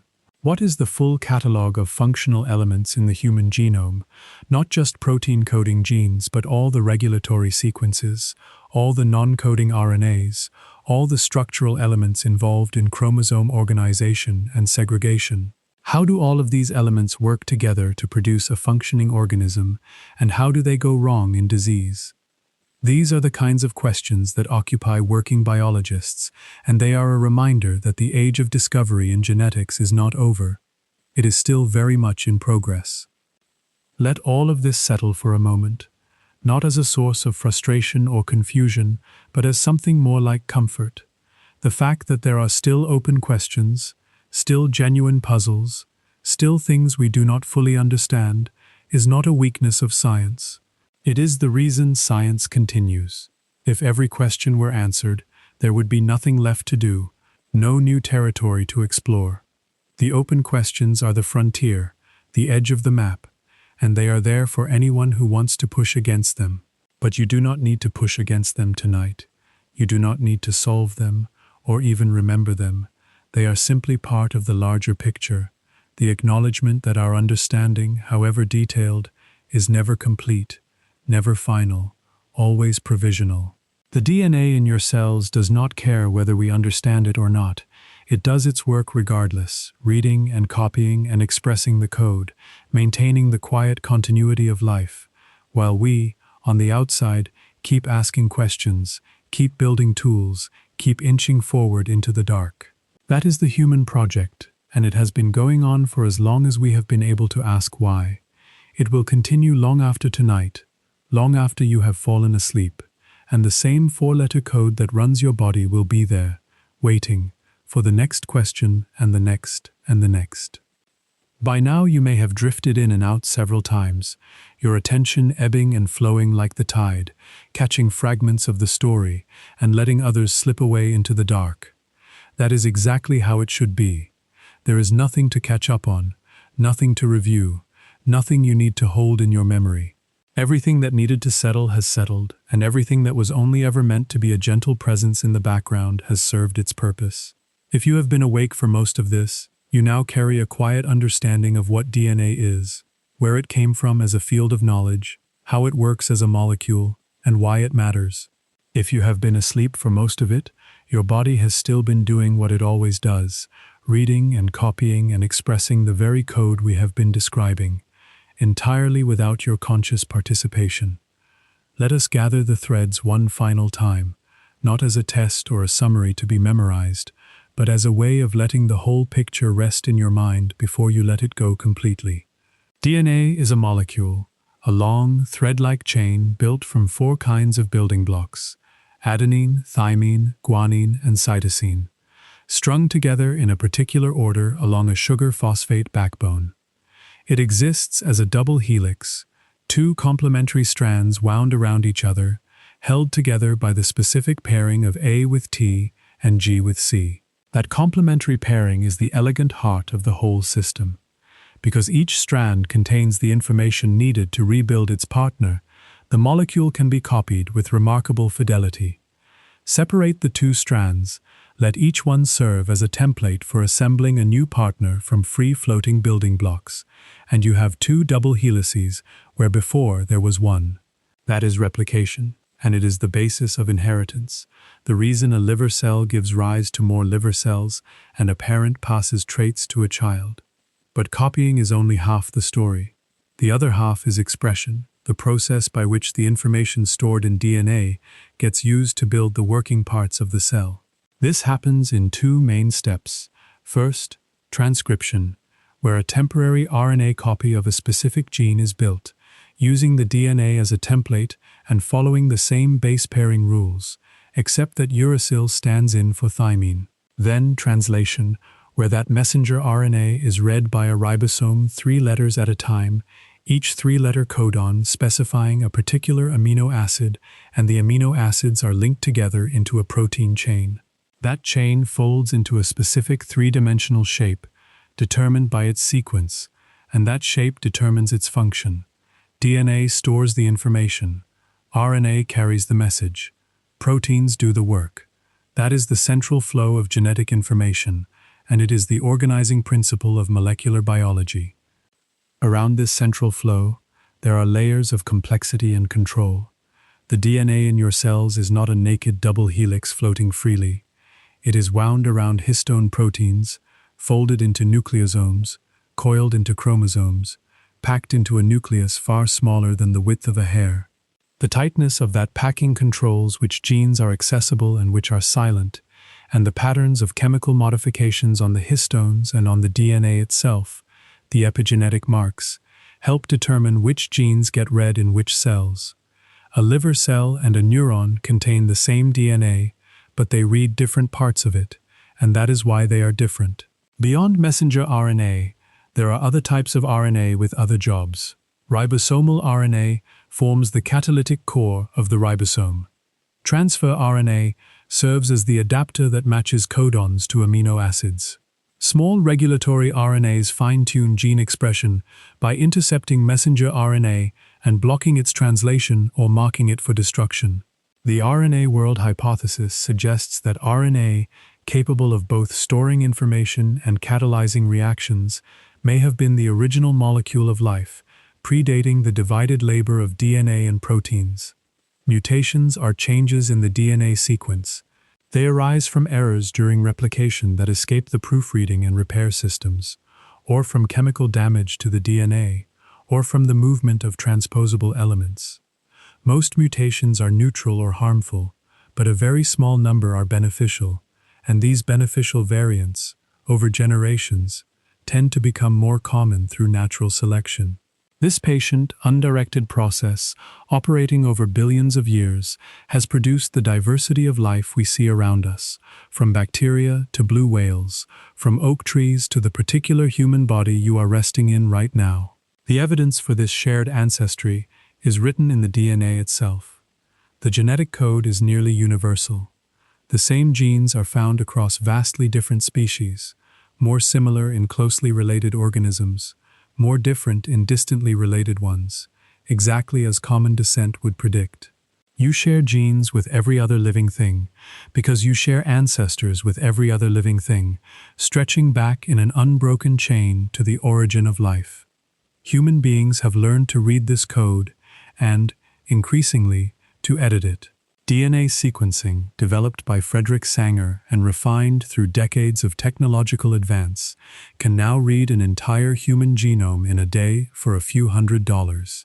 This capacity has transformed medicine, agriculture, forensic science, and our understanding of the evolutionary relationships among all forms of life.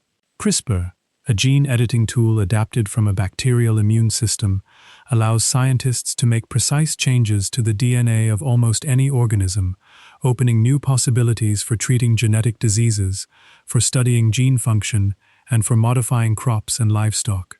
These technologies come with responsibilities as well as possibilities, and the choices about how to use them are being made and debated right now in the world you will wake up to tomorrow.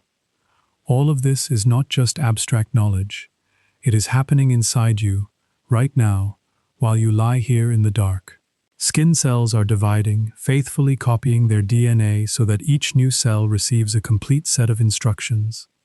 Bone marrow cells are transcribing the hemoglobin gene and translating its messenger RNA into the protein that carries oxygen through your blood. Immune cells are patrolling, using genes that were shuffled and rearranged during their development to produce a vast diversity of antibodies, each one capable of recognizing a different molecular threat. Gut cells are being replaced, old ones shedding and new ones arising from stem cells that have copied their genomes and differentiated into the specialized cells that line your intestines. Neurons are consolidating memories, modifying their gene expression in response to the experiences you had today, strengthening some connections and weakening others, all while you sleep. And beyond your body, the same four-letter code is at work in every living thing. The plants outside your window, the trees whose wood frames the building around you, the pets curled up nearby, the bacteria in the soil and in your own gut, all of them use the same genetic code, the same fundamental machinery of replication, transcription, and translation, the same molecular logic of complementary base pairing. The atoms that make up your DNA, the carbon, the nitrogen, the phosphorus, the oxygen, the hydrogen, were forged in stars that lived and died long before our solar system formed, scattered into space, gathered into the cloud that became our planet, and eventually, through billions of years of chemistry and biology, assembled into the molecule that sits coiled inside the nucleus of every one of your cells. In a very real, literal sense, you are made of stardust, and the instructions for building you are written in a language that is shared by every living thing on Earth. If you were to hold all of tonight in one single image, it would be this. Picture that 2-meter thread again, coiled invisibly inside the nucleus of a cell, somewhere in your body right now.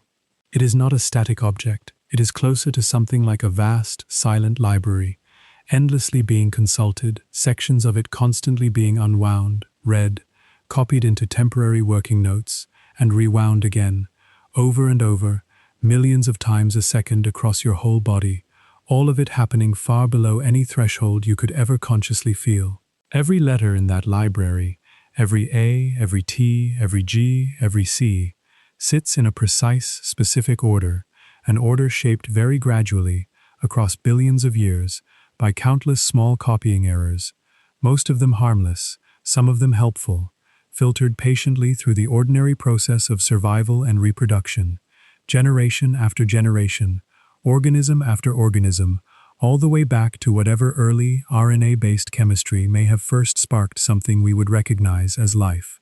And that library, that exact sequence, inherited half from your mother and half from your father, who inherited their own halves from their own parents in turn, stretching back further than anyone could ever fully trace, is what quietly assembles, moment by moment, the particular body you are resting inside of right now. Every protein folding correctly in your muscles as they relax. Every strand of hair, every particular shade of your eyes, every small, private detail of how your own particular version of a human body is built and run, all of it traceable, ultimately, down to that one thread, that same simple four-letter code. Read and reread, quietly, endlessly, tonight and every night, whether you are paying attention to it or not. So let us come back one last time to where we started. Right now, somewhere in your body, in some skin cell you will never think about again, an enzyme is patiently reading a stretch of your own DNA, base by base, the way we described earlier, preparing to build some small protein you will never notice or thank it for. Nothing about this requires your attention. Nothing about this requires your effort. It has been happening every single night of your life, whether or not you understood any of it, and it will keep happening tonight, steadily, quietly, while you finally let go and rest. The 2 meters of thread coiled inside nearly every one of your cells does not need you awake to keep doing its work. It was built to run in the background, indefinitely, without supervision, the same patient, 4-letter code, doing what it has done for billions of years, long before there was anyone around to explain it, and long before there was anyone around to fall asleep listening to an explanation of it. So let it run. Let your eyes stay closed. Let the small, constant work continue, unattended, in the dark, the way it always has, the way it will again tonight, page after quiet page, until morning. The code does not need you, but you, in some quiet way, now know what it is, and that knowledge, however much of it you retain, will be there if you ever want to return to it. For now, let it go. Let the words fade into the background. Let your breathing slow even further. Let the weight of your body sink into the mattress. There is nothing more to explain, nothing more to understand, nothing more to do. Just rest. The thread will keep unspooling, quietly, faithfully, while you sleep.